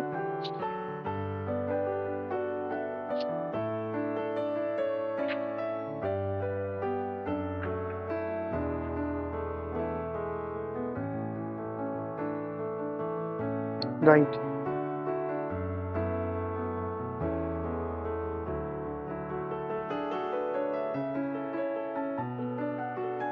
अच्छा चलो ठीक है, ये तो ठीक है, बात समझ में आ गई मेरी यहाँ पर। अच्छा, एक तो सिचुएशन ये हो गई। दूसरी सिचुएशन है, एक जस्ट ओल्ड डिस्कशन है, मतलब कोई टॉपिक नहीं है। जैसे इसका नाम टॉपिक है ना, लिक्विडिटी ट्रैप, कोई टॉपिक नहीं, जो दूसरी डिस्कशन है। एक इकोनॉमिक्स आए हैं जिनका नाम है सैमुएल्सन, बहुत बड़े इकोनॉमिक्स हैं, उन्होंने बहुत सारी थ्योरीज दी हैं। उन्होंने वो एक बात बोलते थे, वो ये कह रहे थे कि भाई ऐसा होता है, देखो इकोनॉमी के अंदर आउटपुट हमने गवर्नमेंट फिस्कल पॉलिसी लगाई, फिस्कल पॉलिसी लगाते क्या हुआ? आउटपुट बढ़ गया ना, पहले तो बढ़ गया। हाँ, क्राउडिंग आउट तो हुआ लेकिन आउटपुट बढ़ गया।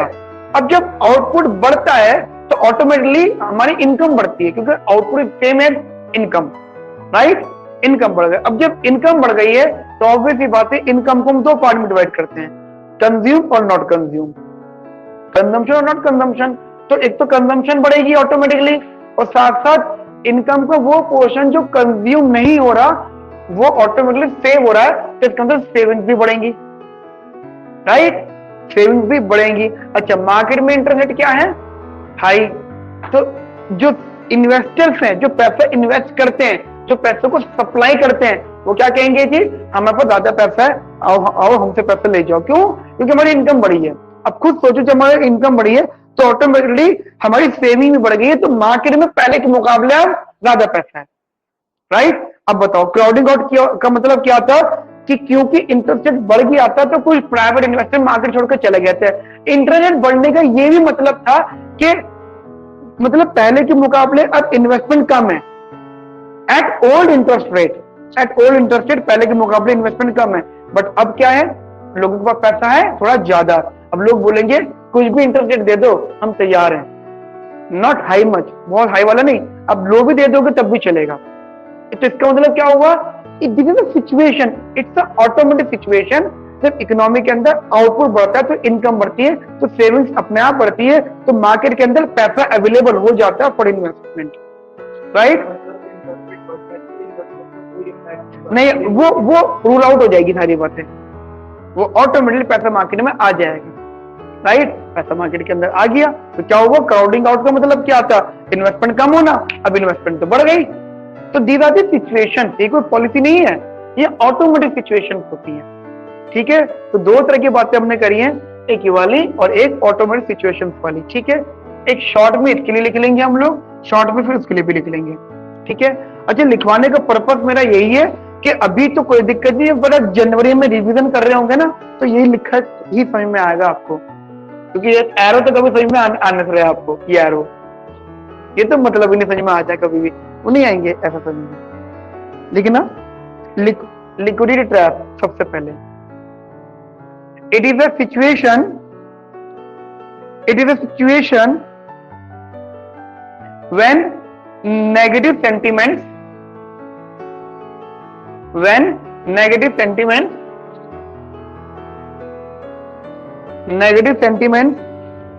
dominate the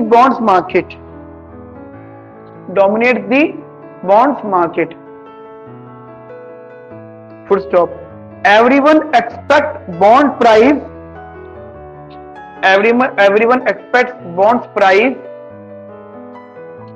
to fall and interest rate to increase, and therefore bond price to fall and interest rate to increase. ये expectations हैं, मैं रिपीट कर देता हूँ। Everyone expects bond price to fall and interest rate to increase, and therefore speculative demand for money becomes infinite. Therefore speculative demand for money becomes infinite.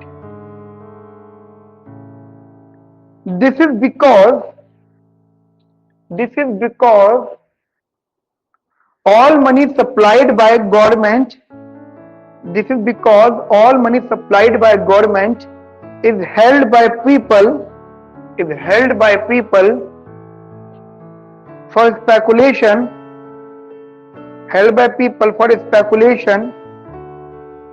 and interest rate doesn't change in the market. ठीक है, full stop. Fiscal policy is completely effective and it results no crowding out. Fiscal policy completely effective and it results no crowding out. Right?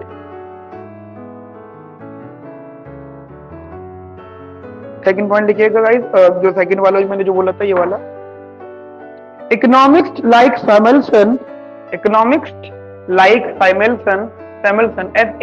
है ये, ठीक है। Economics like Samuelson have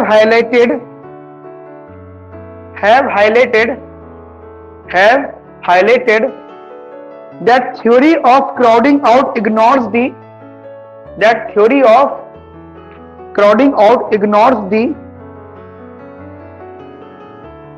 role of savings.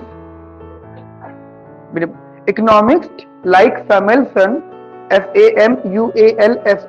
Samuelson have highlighted that theory of crowding out ignores the ignores the role of saving in increasing liquidity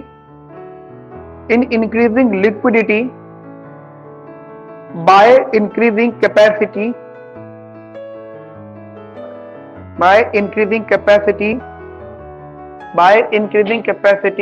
to lend.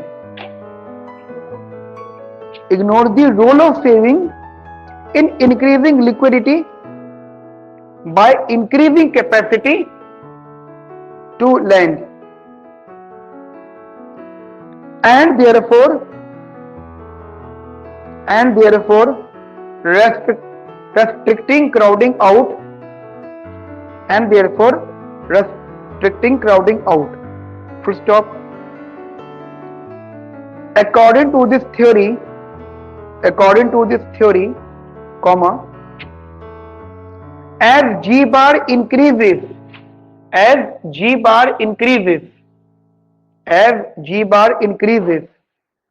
comma, Y increases, and it will lead to rise in savings,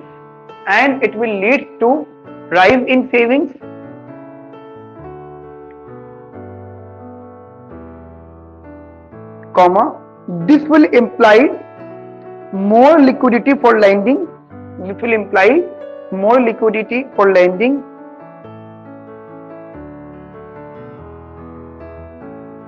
and therefore it will not reduce investment,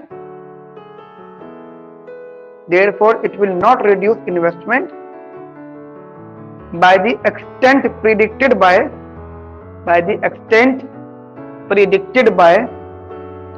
theory of crowding out, full stop. Investment by the extent predicted by theory of crowding out, मतलब अगर full stop हो गया। अब general सोचो, crowding out का ये criticism है, crowding out का नहीं, ये वाला सेकंड पॉइंट ये, और इसको क्रिटिसाइज करने वाले इकोनॉमिस्ट है सैमुएल्सन। इन्होंने इतनी आसान भाषा में बात बोल दी कि भाई जब आप कहते हो क्राउडिंग आउट, तो क्राउडिंग आउट ना सेविंग्स के रोल को खत्म कर देता है।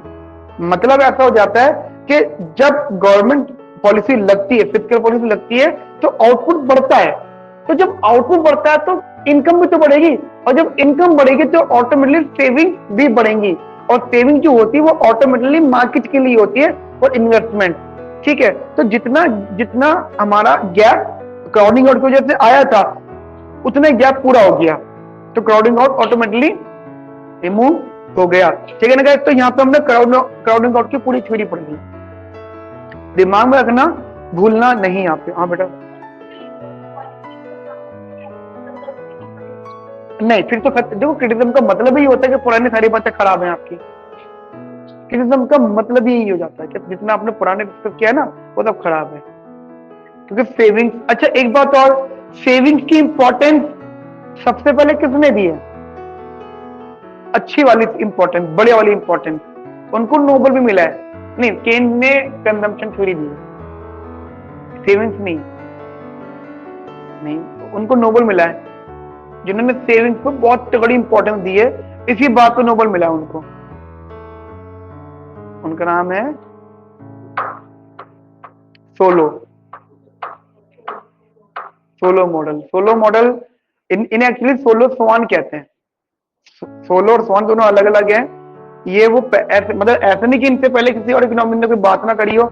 इनसे पहले हैरोल्ड डॉमर भी थे, इनसे पहले ही थे, उन्होंने भी सेविंग्स की बात करी, लेकिन बहुत कम करी है।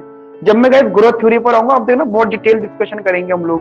ठीक है, तो सोलो स्वान मॉडल ने सबसे ज्यादा फोकस किया सेविंग्स पर। उनका सिंपल सा लॉजिक था कि अगर सोसाइटी में, इकोनॉमी में ग्रोथ करनी है तो सेविंग्स रेट एक रोल प्ले करता है, और वो भी पर कैपिटल सेविंग्स। अगर आपने पढ़ा हो थोड़ा बहुत, जब हम डिस्कस करेंगे तो बहुत डिटेल में पढ़ेंगे उसको। ठीक है, तो सेविंग्स वाले कंसेप्ट बहुत ज्यादा इंपॉर्टेंट है। अच्छा, अब एक जो हमारे नेक्स्ट हेडिंग है वो है गाइस हमारा ट्रांसमिशन मैकेनिज्म। ठीक है, ट्रांसमिशन मैकेनिज्म क्या बेटा? नहीं, मैं यार टॉपिक नहीं उठा रहा, मतलब जो तुम कह रहे हो ना, ये 12th तक की बात ही थी, bank rate, open market operation. नहीं, हम सिंपल ट्रांसमिशन मैकेनिज्म कर रहे हैं और only by increasing money supply. Open market operation से मनी सप्लाई अफेक्ट होती है, बट मैं ओएमओ बोल ही नहीं रहा हूं, ठीक है। अच्छा, एक बड़ी इंटरेस्टिंग बात बोल रहा हूँ, transmission mechanism completely based on increment in money supply. ये बात तो सबको क्लियर है। मनी सप्लाई को कोई रीजन नहीं बता रहे हो लोग, तो हम इसको हेलीकॉप्टर ड्रॉपिंग बोल सकते हैं, अगर रीजन ना बताएं तो, ठीक है। अगर बता दे तो फिर बात एक अलग हो जाती, ठीक है। ट्रांसमिशन मैकेनिज्म पहले ओरल डिस्कस कर लेते हैं, ट्रांसमिशन मैकेनिज्म होता क्या है। पहले आप लोग बता दो मुझे, ट्रांसमिशन मैकेनिज्म का मतलब क्या होता है। ये कुछ नहीं है, ये मतलब हम लोग पहले से चीजें ड्रॉ करना जानते हैं, बाद में किसी ने बताया जो तुम कर रहे हो उसे ट्रांसमिशन मैकेनिज्म बोलते हैं। इसका मतलब हो जाता है कि मान लो इकोनॉमी के अंदर जो है आपकी मनी सप्लाई मॉनेटरी पॉलिसी आ गई, ठीक है। मनी सप्लाई बेसिकली बढ़ गया। अब जब मनी सप्लाई बढ़ता है तो क्या होगा, हमारा ऑब्वियसली बात है एलएम शिफ्ट होगा, है ना। जनरल बता रहा हूं मैं आपको, एलएम शिफ्ट होगा। अब एलएम शिफ्ट होने की वजह से ऑब्वियसली बात है हमारा आउटपुट और ये इंटरेस्ट रेट भी अफेक्ट होगा, ठीक है। अब डिस्कशन ये है कि जो मनी सप्लाई चेंज हो रहा है वो आउटपुट को अफेक्ट करने से पहले इंटरेस्ट रेट को अफेक्ट करेगा, क्योंकि जैसी मनी सप्लाई हुआ एकदम से, मनी सप्लाई का मतलब क्या है, जब मैंने बोला ना हेलीकॉप्टर ड्रॉपिंग, इसका मतलब ये हो जाता है जो इंक्रीज मनी सप्लाई और to print more money issue करो for what, for output creation, मतलब लोगों की डिमांड क्रिएट करो। आप जेब में ज्यादा पैसे होंगे तो लोगों की डिमांड ऑटोमेटिक क्रिएट होगी, कहीं ना कहीं गरीबी दूर करो। अच्छा, गरीब कौन होता है, जो कोई चीज की डिमांड करना चाहता है बट नहीं कर पाता, पैसे कम होते हैं, ठीक है। गरीबी दूर करो। हाँ, गलती से गरीबी जिम्बाब्वे वालों की तरह मत कर लो, ठीक है। जो मैंने बताया था ना, कल एग्जांपल लिया था, उन्होंने पैसा बहुत छाप लिया। मैंने एक्चुअली कहीं देखी थी, कुछ पिक्चर देखी थी, मैं बड़ा हैरान हुआ था कि ब्रेड भी लेने के लिए उनको पूरा वो गाड़ी भर के नोट लेके जाने पड़ रहे थे, राइट। एक था एग्जाम्पल। तो गरीबी दूर करने नॉट, मतलब गरीबी दूर करने के लिए पैसा छापने not the good option, right. एक बात होगी।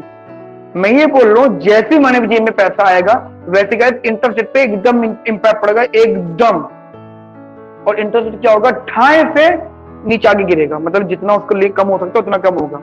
लेकिन वो कब तक कम होगा, वो बेसिकली कम होने के लिए होगा कि उसका एक आउटपुट पुराने वाला रखेंगे। लेकिन ये होगी मेरी पहली स्टेज।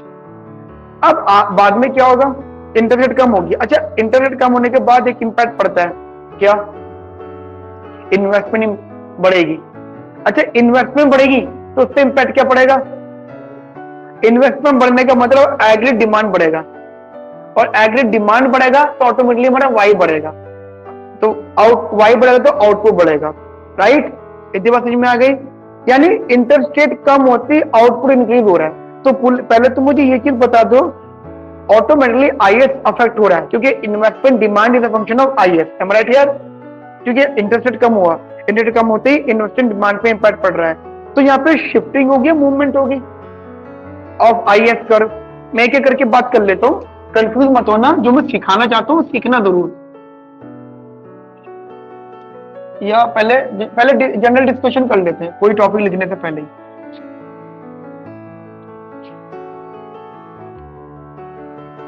ये जनरल बात करते हैं, जनरल, अभी कोई टॉपिक नहीं है, ठीक है।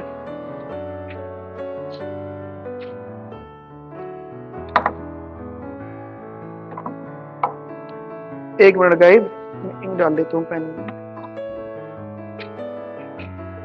गाइस जनरली बताओ, मनी सप्लाई बढ़ गया, जरा मनी सप्लाई बढ़ा दो।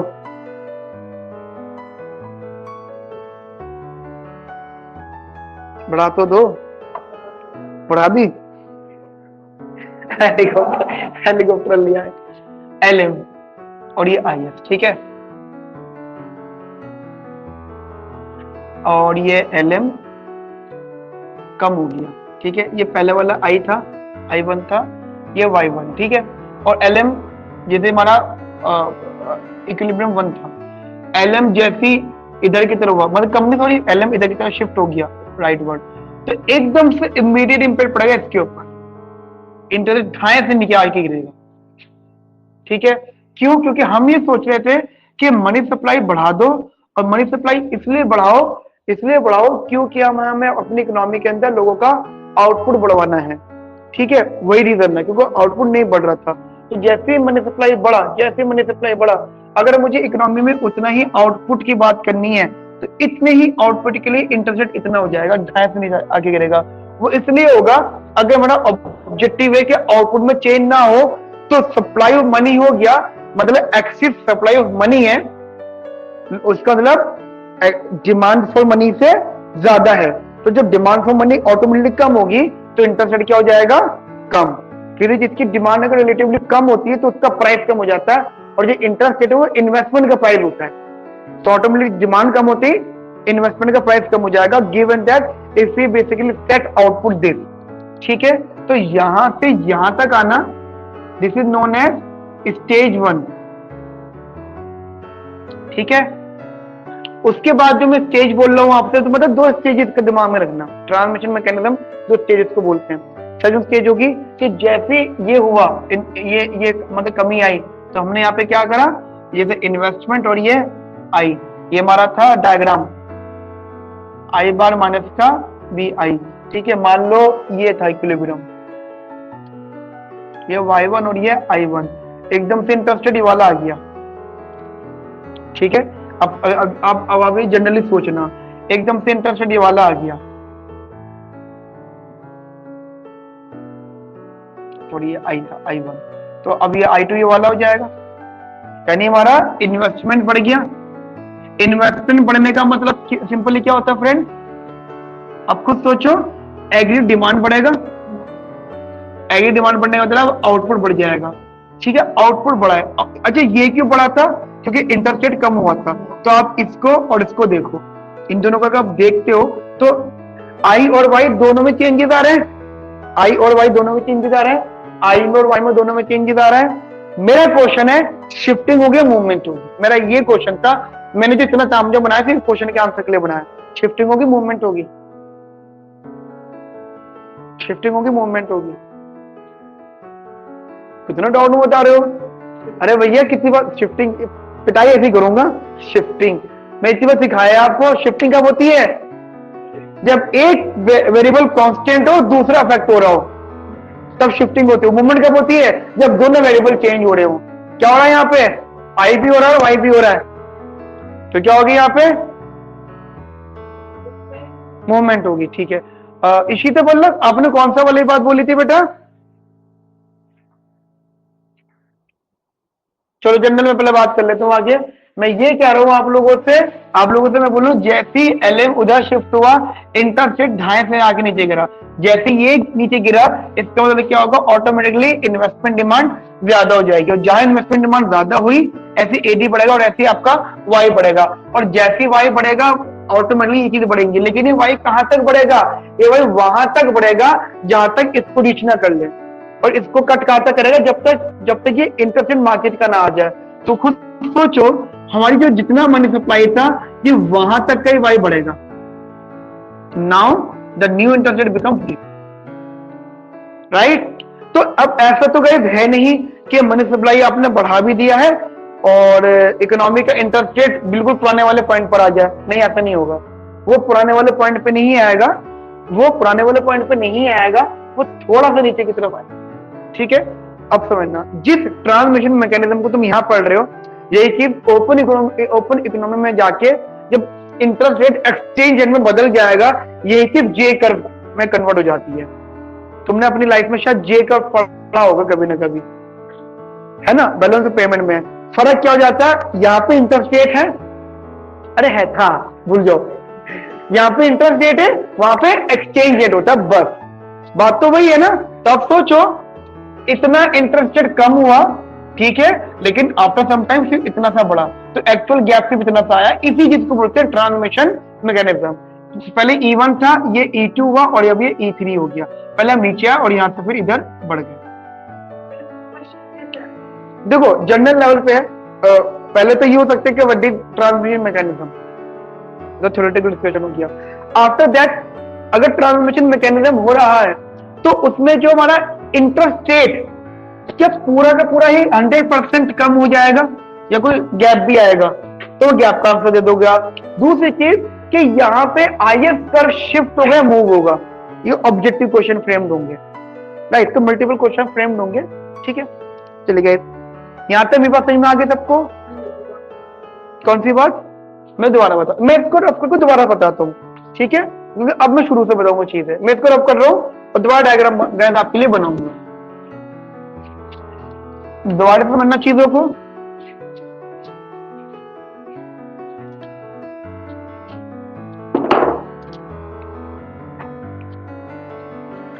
मैं ये कह रहा था, दो डायग्राम हमारे पास, ये y नहीं, ये y, ये हमारा I और ये स्मॉल I, ये y और ये इंटरेस्ट, ठीक है। This is IS, this is LM। ये हमारा एक इक्विलिब्रियम पॉइंट हो गया, और इसी के बेसिस पर हम यहां बना लेते हैं। ये हो गया I, which is equal to I bar minus का BI, ठीक है। नाउ मनी सप्लाई बढ़ गया, जिसकी वजह से हमारा LM शिफ्ट टू राइट, और वो राइट पर शिफ्ट हो गया, ठीक है। जब LM राइट पर शिफ्ट हुआ है तो हम ये बोलेंगे एट ओरिजिनल आउटपुट, पुराने वाले आउटपुट पर, ठीक है, पुराने वाले आउटपुट पर है। तो हमें सबको पता है मनी सप्लाई बढ़ते ही इंटरेस्ट रेट फॉल होगा, कम होगा, बट एट ओल्ड आउटपुट, पुराना वाला आउटपुट। और ऐसा इसलिए भी कह रहा हूं, अगर आपको थोड़ी सी आसान भाषा समझनी है ना, आसान भाषा समझनी है, तो आप इसको ना शॉर्ट रन इफेक्ट बोल सकते हो। शॉर्ट रन इफेक्ट मतलब इमीडिएट इफेक्ट भी कहते हो आप इसको, एकदम से जो इम्पैक्ट पड़ेगा, राइट, एकदम से जो इम्पैक्ट पड़ेगा शॉर्ट रन में। मैं पता क्यों नहीं लिख रहा था, क्योंकि ये चीज जे कर में पढ़ोगे आप, शॉर्ट रन लॉन्ग रन। हम वहां पे पढ़ते हैं कि short run effect is more than long run effect, आपने पढ़ा हो वहां पर, लेकिन वो डिस्कशन अलग है क्योंकि वो एक्सचेंज रेट पे बेस्ड है, ठीक है। यहां तक मेरी बात आप यहां तक समझ में आ गई। आफ्टर दैट क्या होगा, जैसे कि हमारे पास में सेकंड स्टेज में जनरली अगर आप देखोगे, आपको शायद ये बात पता होनी चाहिए कि जैसे ये वाला पॉइंट आया है, ठीक है, आईएस इक्वेशन ये वाली है और ये वाला पॉइंट आया है, इसमें गैप है, ऑब्वियसली बात है आईएस की ये डाउन की साइड है, ठीक है। ये चीज इंपॉर्टेंट होती है। मैं ये बोल रहा हूं क्योंकि इंटरेस्ट रेट कम हुआ, इंटरेस्ट रेट कम होने का सिंपल मतलब होगा कि इन्वेस्टमेंट बढ़ जाएगी, इन्वेस्टमेंट बढ़ते ही एग्रीगेट डिमांड बढ़ जाएगा, एग्रीगेट डिमांड बढ़ते ही वाई बढ़ जाएगा।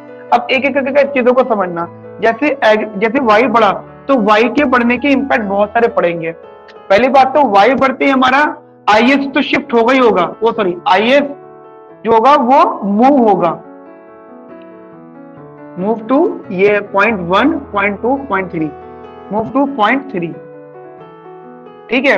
बट एक इंटरेस्टिंग कंसेप्ट और भी आएगा यहाँ पे, क्या आप खुद सोचो, जब वाई बढ़ा था तो वाई बढ़ने से गाइस इकोनॉमी में मनी डिमांड भी बढ़ गया, इकोनॉमी में मनी डिमांड भी बढ़ गया था। आप जनरली ऐसा सोचना, जब इकोनॉमी के अंदर मनी डिमांड बढ़ गया था तो अच्छा, जब पैसे की डिमांड बढ़ रही है, पैसे की डिमांड बढ़ रही है, मनी की डिमांड बढ़ रही है, यानी इन्वेस्टमेंट जो मुझे पैसे चाहिए उसकी डिमांड बढ़ रही है, मतलब कैश की डिमांड बढ़ रही है, तो इंटरेस्ट रेट पे कैसा रिलेशनशिप पड़ेगा? अगर किसी चीज की डिमांड बढ़ती है, इंटरेस्ट रेट क्या होगा? जनरली बढ़ेगा ना। ये बात में सब मेरे आप लोग एग्री हो? तो अगर मैं इंटरेस्ट रेट को बढ़ा रहा हूं तो क्या गलत बोल रहा हूं? क्या तो मैं सही रहा हूं ना? आप इसको दोनों पिक्चर से देख सकते हो, ठीक है, आप इसको दोनों पिक्चर से देख सकते हो। अगर आप कहते हो सर आउटपुट बढ़ा था तो आईएस कर्व यहां मूव हो गया, एक तो ये पिक्चर हो गई।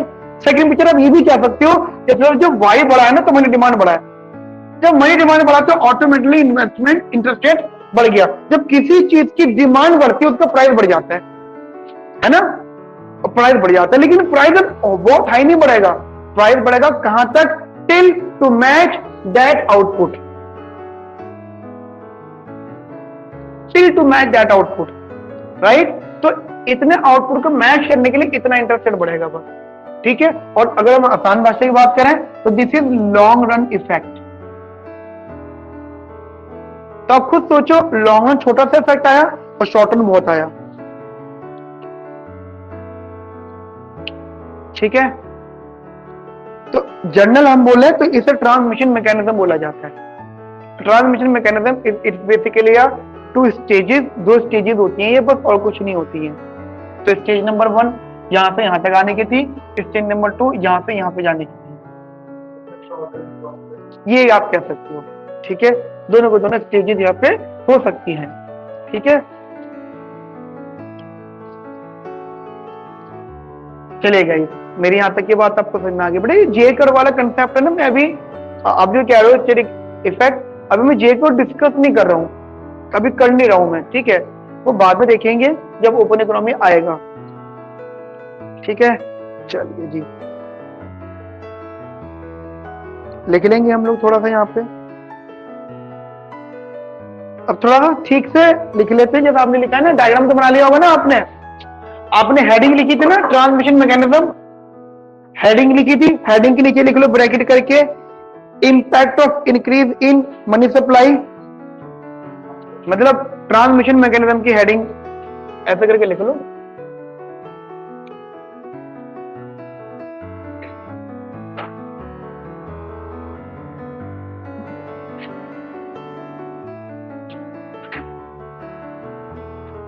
Impact of increase in money supply, जिसे ब्रैकेट में लिख देना हेलीकॉप्टर ड्रॉपिंग। ठीक है, हेलीकॉप्टर ड्रॉपिंग।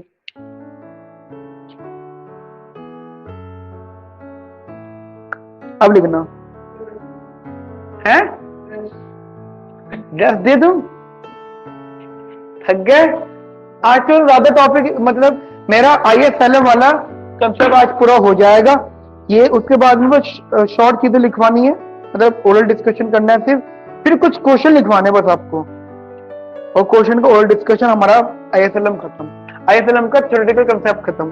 फिर जो कमिंग वीक होगा ना, हम लोग फिर ISLM को पूरा असाइनमेंट उठा के कंप्लीट डिस्कस करेंगे। तो क्या कंटिन्यू रखूं या ब्रेक के बाद डिस्कस करूं? नहीं, एक करने पूछना, सबका पूछना है मुझे। 5 मिनट का ले लो बात आती। चलो 10 मिनट का ले लो आप ब्रेक, कोई बात नहीं, लेकिन उसके बाद में बहुत ज्यादा देर की क्लास नहीं है, मैक्सिमम आधे घंटे की क्लास होगी, कोई बात नहीं। चलो ठीक है, देखिए बेटा 5 मिनट का ब्रेक है। ठीक है, 5 मिनट का ब्रेक है, फिर हम लोग कंटिन्यू करते हैं।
ठीक है, स्टार्ट करते हैं। अरे मेरे बच्चों आ जाओ, आ जाओ, आ जाओ। अरे आ जा भाई, आ जा।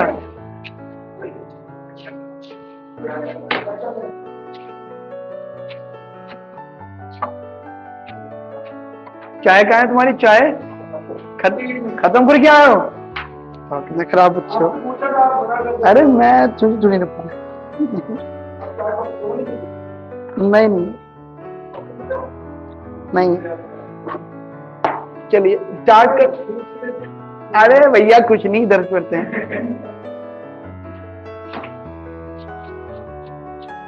तो हमने ट्रांसमिशन मैकेनिज्म की बात अभी यहाँ पे करी है, ठीक है। ओके, तो एक इंपॉर्टेंट क्वेश्चन था ये। अब ये वो, अच्छा ये वो सब चीजें थी जो मैंने आपको भी ओरली बोली है ना, जहां पे लिखवाई है, बस इतना ही टाइप में लिखा हुआ, ठीक है। बस ये बात दिमाग में रखना, ये अगर पेपर में हेलीकॉप्टर ड्रॉपिंग भी लिखा हुआ तब भी एक ही बात होगी, ठीक है। नाउ अब एक इंपॉर्टेंट क्वेश्चन यहाँ पे फ्रेम्ड होता है कि ट्रांसमिशन मैकेनिज्म एक्चुअली बोला किसे गया था? दो स्टेजेस के गैप को, मतलब 1 to 2 आना, 2 to 3 जाना, ठीक है। अब जनरल एग्जांपल में आपको दे रहा हूँ, आपको ड्रॉ वगैरह मत करना। जैसे ये ISLM है, ठीक है, ये LM और ये IS, ठीक है, ठीक है। अब देखो अगर LM ये शिफ्ट हुआ है, मैंने जानबूझ के ऐसा बनाया, तो आप देखो I1 से I2 गैप, और फिर यहां से यहां आने में भी 0.1 2 3, यहां आने में भी, अब देखो अब क्या हुआ, अब ये वाला गैप कम हो गया और ये वाला गैप ज्यादा हो गया। समझे मेरी बात को? तो ट्रांसमिशन मैकेनिज्म जो पहले वाला था और अब में फर्क हो चुका है। और वो फर्क क्यों हुआ है कि हमने LM थोड़ा स्टीपर बनाया है ना। अच्छा, अगर मैं IS स्टीपर फ्लैटर बना दूं तो फिर बदलाव आएंगे, LM स्टीपर फ्लैटर बना दूं तो बदलाव आएंगे। ट्रांसमिशन मैकेनिज्म का मतलब हो जाता है कि स्टेज 1 पहले 1 और स्टेज 2, इन दोनों के बीच में 3 पॉइंट घूम रहा है, पॉइंट 1 2 और 3, इन तीनों पॉइंट में गैप कितना है, कि ये गैप कभी स्ट्रॉन्गर भी होगा। मतलब ट्रांसमिशन मैकेनिज्म इज सिचुएशन कि इंटरस्टेट पहले कम होगा फिर बढ़ेगा, ठीक है। तो वो कितनी स्ट्रॉन्गर होगा, कितना वीकर होगा, ठीक है। अब मतलब ये तो बहुत बुरी सी बात नहीं है कि जैसे मनी सप्लाई बढ़ा एकदम से ढाई से नीचे करे इंटरस्टेट, फिर चलिए थोड़ा बहुत बदलाव हुआ तो वापस वो थोड़ा बढ़ने लगा। तो ऐसा भी देखा जाएगा कि कितना ज्यादा गैप नीचे हुआ और फिर कितना फिर वो अपनी गलती को सही कर रहा है। तो how much that it is basically stronger और वीकर, ठीक है। तो इसकी बातें करनी, तो क्वेश्चन ये है factors affecting of transmission mechanism. और ध्यान रखना जो फैक्टर्स हैं वो 4 ही घूमेंगे हमेशा। क्राउडिंग ऑर्डर में जो घूमे थे वो यहाँ पे आएंगे, अल्फा जी, बी, के और एच, ठीक है। पेपर में इन्हीं सब की बातें होंगी, ध्यान रखना, 100% मेरी गारंटी है। अगर पेपर में कोई क्वेश्चन फ्रेम्ड होता है तो जो 4 ऑप्शन होंगे उन 4 ऑप्शन में यही 4 बातें लिखी हुई हो सकती हैं। मतलब अल्फा जी को वो गवर्नमेंट मल्टीप्लायर बोल सकते हैं, बी को वो इंटरेस्ट सेंसिटिव इन्वेस्टमेंट डिमांड कह सकते हैं, के को वो ट्रांसैक्शनल सेंसिटिविटी बोल सकते हैं, एच को वो स्पेकुलेशन सेंसिटिविटी बोल सकते हैं। यानी वो नाम बदल सकते हैं लेकिन उनका इंट्रिंसिक मीनिंग सेम रहेगा, ठीक है। वही अल्फा जी है, अल्फा जी को और बढ़ा सकते हैं उसके अंदर फैक्टर्स ऐड करके, राइट। जैसे मैं आपको छोटा सा एग्जांपल देता हूँ, हम लोग मान के चलते हैं, अभी मैं आपको जर्नल सिखा रहा हूँ कि चीजें कैसे बदल सकती हैं। ये 1 - C प्लस का CT होता है। हम लोग जो एक फंक्शन की बात करते हैं इन्वेस्टमेंट की, इन्वेस्टमेंट होता है I बार माइनस का BI। लेकिन अगर मैं बोलूं this is the investment which is function of I, है ना, ये तो कहना चाहता हूं मैं। अगर कहीं पर गलती से Y भी लिखा हो तो, क्योंकि ऐसा होता है समटाइम्स आप लोगों को इन्वेस्टमेंट डिमांड Y का फंक्शन में मिलता है, क्योंकि इन्वेस्टमेंट सप्लाई, जब आप मनी डिमांड की बात कर रहे हो ना LM में, वहां पे money demand is a function of interest and output.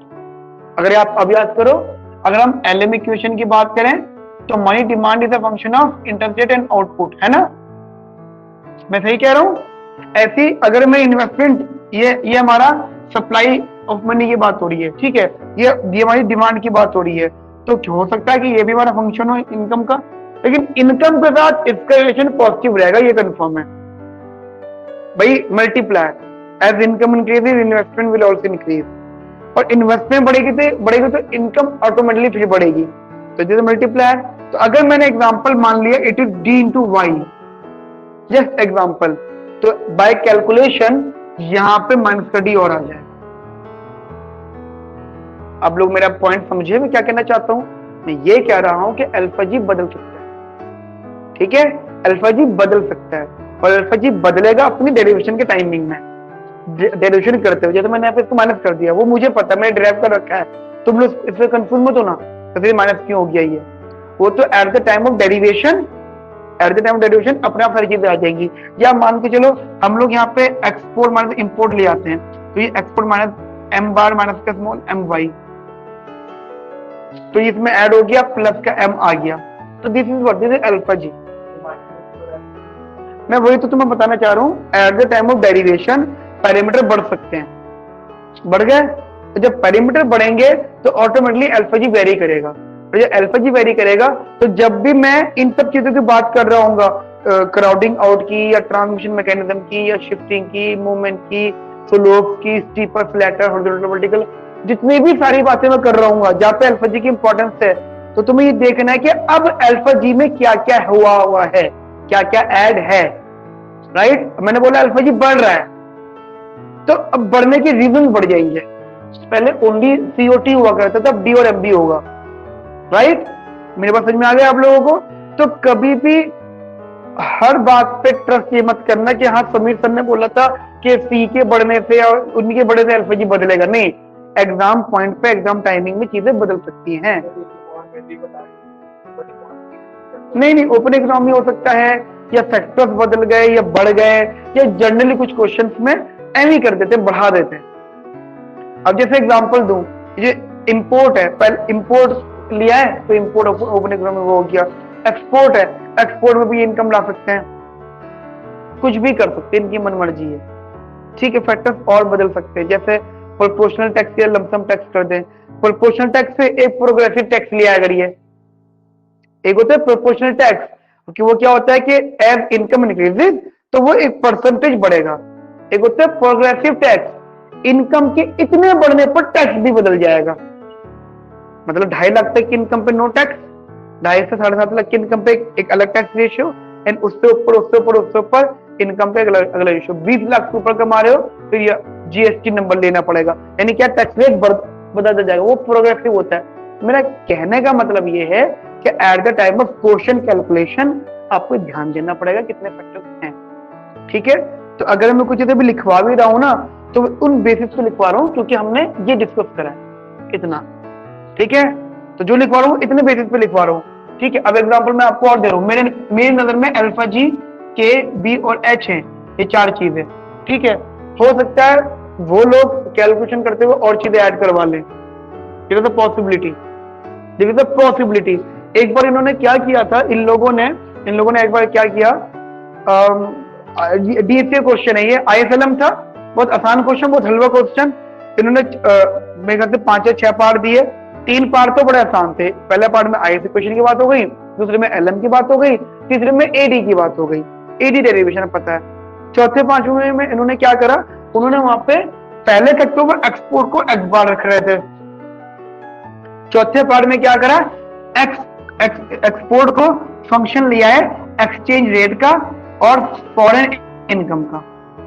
सोचो हमारा एक्सपोर्ट किसका इंपोर्ट होगा, बाहर वालों का, उनका इंपोर्ट किसकी इनकम पे बेस्ड होगा, हमारी इनकम पे, उनकी इनकम पे। तो उनकी इनकम हमारे लिए क्या होगी, फॉरेन इनकम। दोस्तों export is a function of foreign income, not home income, right. इतनी बात समझ में आ गई। Plus export is a function of exchange rate, because जो एक्सपोर्ट होता है वो एक्सचेंज रेट का भी फंक्शन होता है। Even import is also function of exchange rate, but क्योंकि हम लोगों को सिखाया नहीं जाता स्टार्टिंग में, बात समझ में आ गई। उन्होंने क्या करा, क्वेश्चन में ये बनवा लिया। अब उन्होंने बोला draw the ISLM on the plane of exchange rate and income. ISLM बनाओ, ड्रॉ मतलब वही, ड्रॉ मतलब रिलेशनशिप बताओ अपवर्ड और डाउनवर्ड, ठीक है, वो रिलेशनशिप बताओ, ठीक है। तो वो चीजें पेपर में पूछी जाती हैं। तो मैं बस आपका माइंड ये सेट करना चाहता हूं कि 100% किसी बात पे ब्लाइंडली ट्रस्ट मत करना कि सर आपने 4 बातें बोली थी बस इसमें क्वेश्चन आना चाहिए, खबरदार इससे बाहर क्वेश्चन आया तो, है ना, ऐसा नहीं होगा, बदला जा सकता। ठीक है गाइस, नाउ अब मैं आपको सिखाना चाहता था, मैंने अपनी बात बता दी आपको। अब हेडिंग लिखना आप लोग, फैक्टर्स अफेक्टिंग ट्रांसमिशन मैकेनिज्म।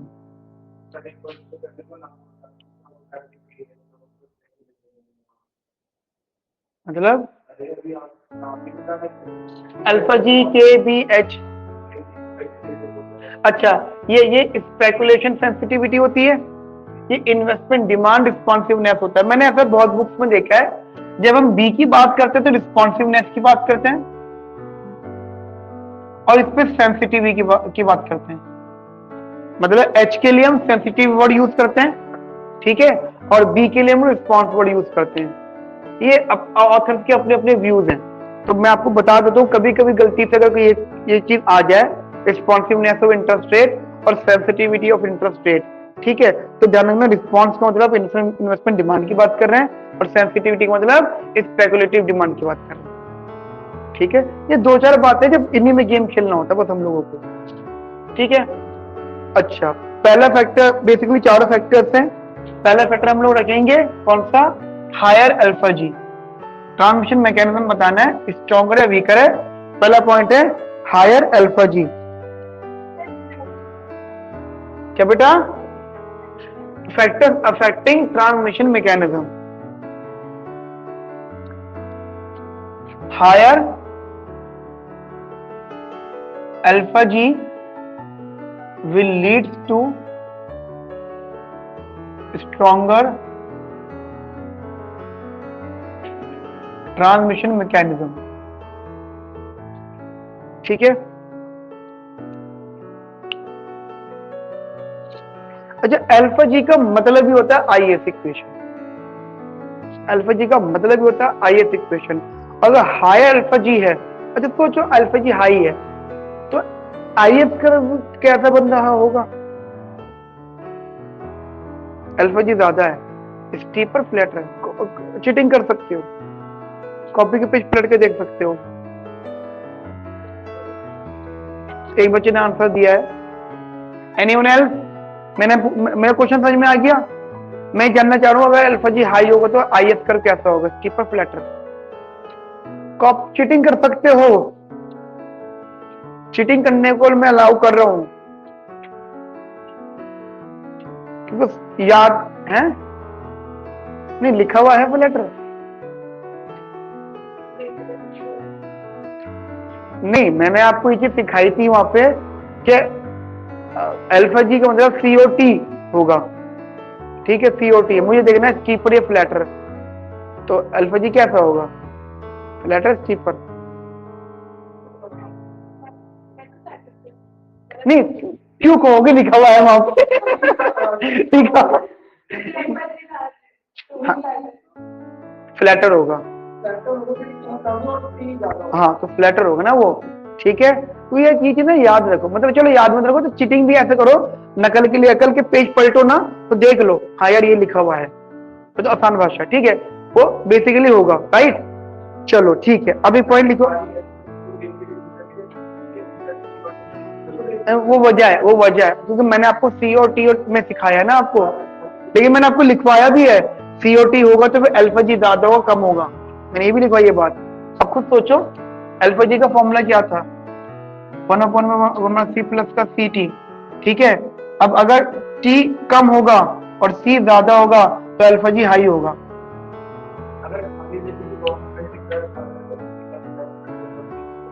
भाई बात तो वही पड़ रही है मेरे भाई, खाली देखने में भी मतलब क्या, या मतलब मैं कोई आंसर दूं उस पे?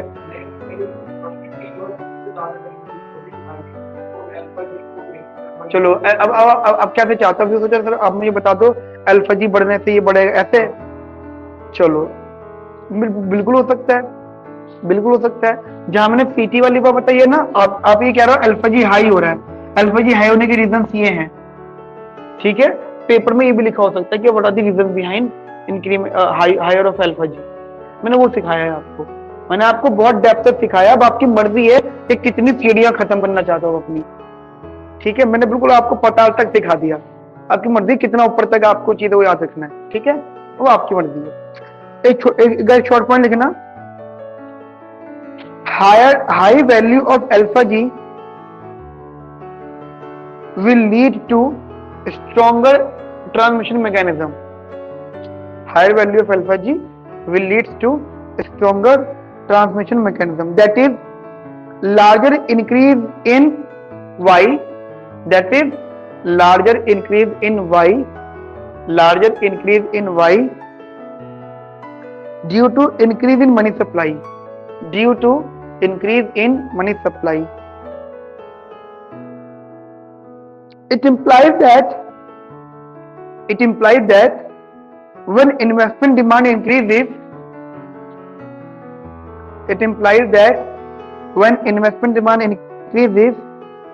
and output increases, then larger multiplier will increase. Output by a larger value. मैं रिपीट कर देता हूं, it implies that when investment demand increases and output increases, then larger multiplier will increase.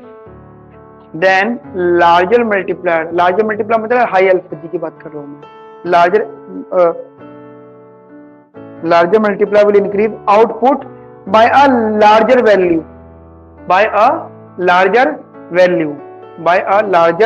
value, comma, leading to stronger transmission mechanism.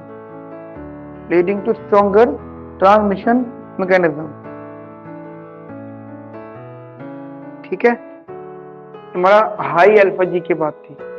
Second लिखना a larger value of B. Second point लिखना a larger value of B. Lead to stronger transmission mechanism.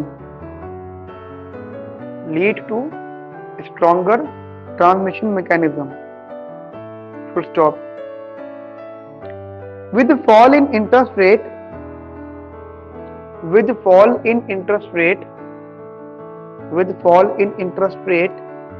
comma, larger B will imply,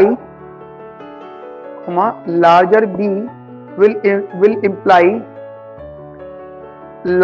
increase in investment,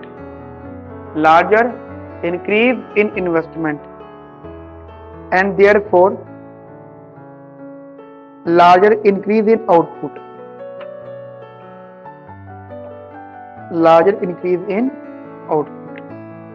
मतलब आपको पता लग गया कि transmission mechanism strong कब होता है, जब अल्फा जी हाई होता है और बी हाई होता है। ठीक है, जब वो हाई होगा तो वो स्ट्रॉन्गर होगा, और आप उल्टा भी समझ सकते हो, जब वो कम होगा तो वो वीकर होगा। ठीक है, अच्छा, थर्ड और फोर्थ में आप जनरली ऐसे लिख लो कि अगर high value of K lead to weaker transmission mechanism, leads to weaker transmission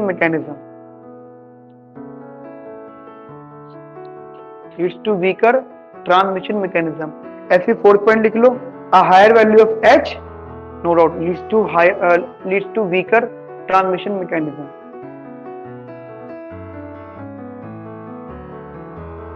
right, तो आप उसको देखो ध्यान रखना, जब मैं हाई और लो अल्फा जी के बी एच की बात कर रहा हूँ तो मतलब मैं स्लोप्स की बात कर रहा हूँ। ठीक है, तो आप इसको स्लोप से भी कनेक्ट कर सकते हो, क्योंकि इनका स्लोप जैसे जैसे वेरी करेगा। ठीक है, यहाँ तक भी समझ में आ गया आप लोगों को? राइट, चलिए, तो यहाँ पे हमारा ISLM का कंसेप्ट पूरा होता है। यहाँ पर ISLM का कंसेप्ट ये पूरा होता है, वो मैं आपसे कह रहा था। ठीक है, अब बचता क्या है? ISLM के बाद शुरुआत होगी AD की, उसमें बहुत ज्यादा चीजें नहीं। ठीक है, उसके बाद हमारा AS बनेगा। AS फिर कौन सा बोल होगा? वो AS हमारा ए वाला PSWS वाला AS। हमने दो AS, हमने एक AS तो सीख लिया वाला लेबर डिमांड लेबर सप्लाई वाला। कहां से सीखा हमने? क्लासिकल मॉडल का। अब हमें सीखना है केन्स वाला। ठीक है, केन्स वाला सीखना है। उसमें हमें क्या सीखना होगा? प्राइस सेटिंग रिलेशन सीखना है और वेट सेटिंग रिलेशन सीखना है, वहां से हमारा एएस ड्राइव हो। ठीक है, तो वो हम अगली क्लास में पढ़ेंगे। हमारा ISLM यहाँ पे फिनिश हो गया। अब बस आपको करना है कि आप सबको ही जो ऑनलाइन वाले भी हैं होमवर्क कर लेना। कमिंग क्लास में आने से पहले कंज्यूमर जितना अपलोड किया है वो सारा पढ़ लेना आप लोग, जितना मैंने अपलोड कर दिया बेसिक से, राइट। और दूसरी चीज, ट्यूजडे और थर्सडे में बैकअप्स ले रहा हूँ एट 4 PM, 3 या 4 बजे बता दूंगा मैं आपको बैकअप्स हैं। मैं टॉपिक बता दूंगा, ठीक है, आने से पहले पूछ लेना, ठीक है। वही सेम मैं मैसेज करूंगा, बैकअप लिखूंगा, बैकअप आप लोगों के लिए, बैकअप जो दूसरे कुछ हैं, हाँ वो मैं देख लूंगा। हाँ, क्योंकि मैं ट्यूजडे थर्सडे बैकअप ले रहा हूँ। बैकअप मतलब थोड़े बहुत ज्यादा बैकअप नहीं है, और सैटरडे संडे में रख लेते हैं। देखो क्लियर सा लॉजिक है, जिस स्टूडेंट को अटेंड करनी है ये वो ऑनलाइन ऑफलाइन दोनों कर लेंगे, जैसे आपने कर ली, लॉजिकल बात है। कुछ बच्चे ऑनलाइन अटेंड कर लिया, कुछ बच्चे इसकी रिकॉर्डिंग देख लेंगे। हमारा मेन पर्पस क्या है, पढ़ने का मतलब टॉपिक पूरा होना चाहिए, और एज मैक्सिमम टॉपिक्स।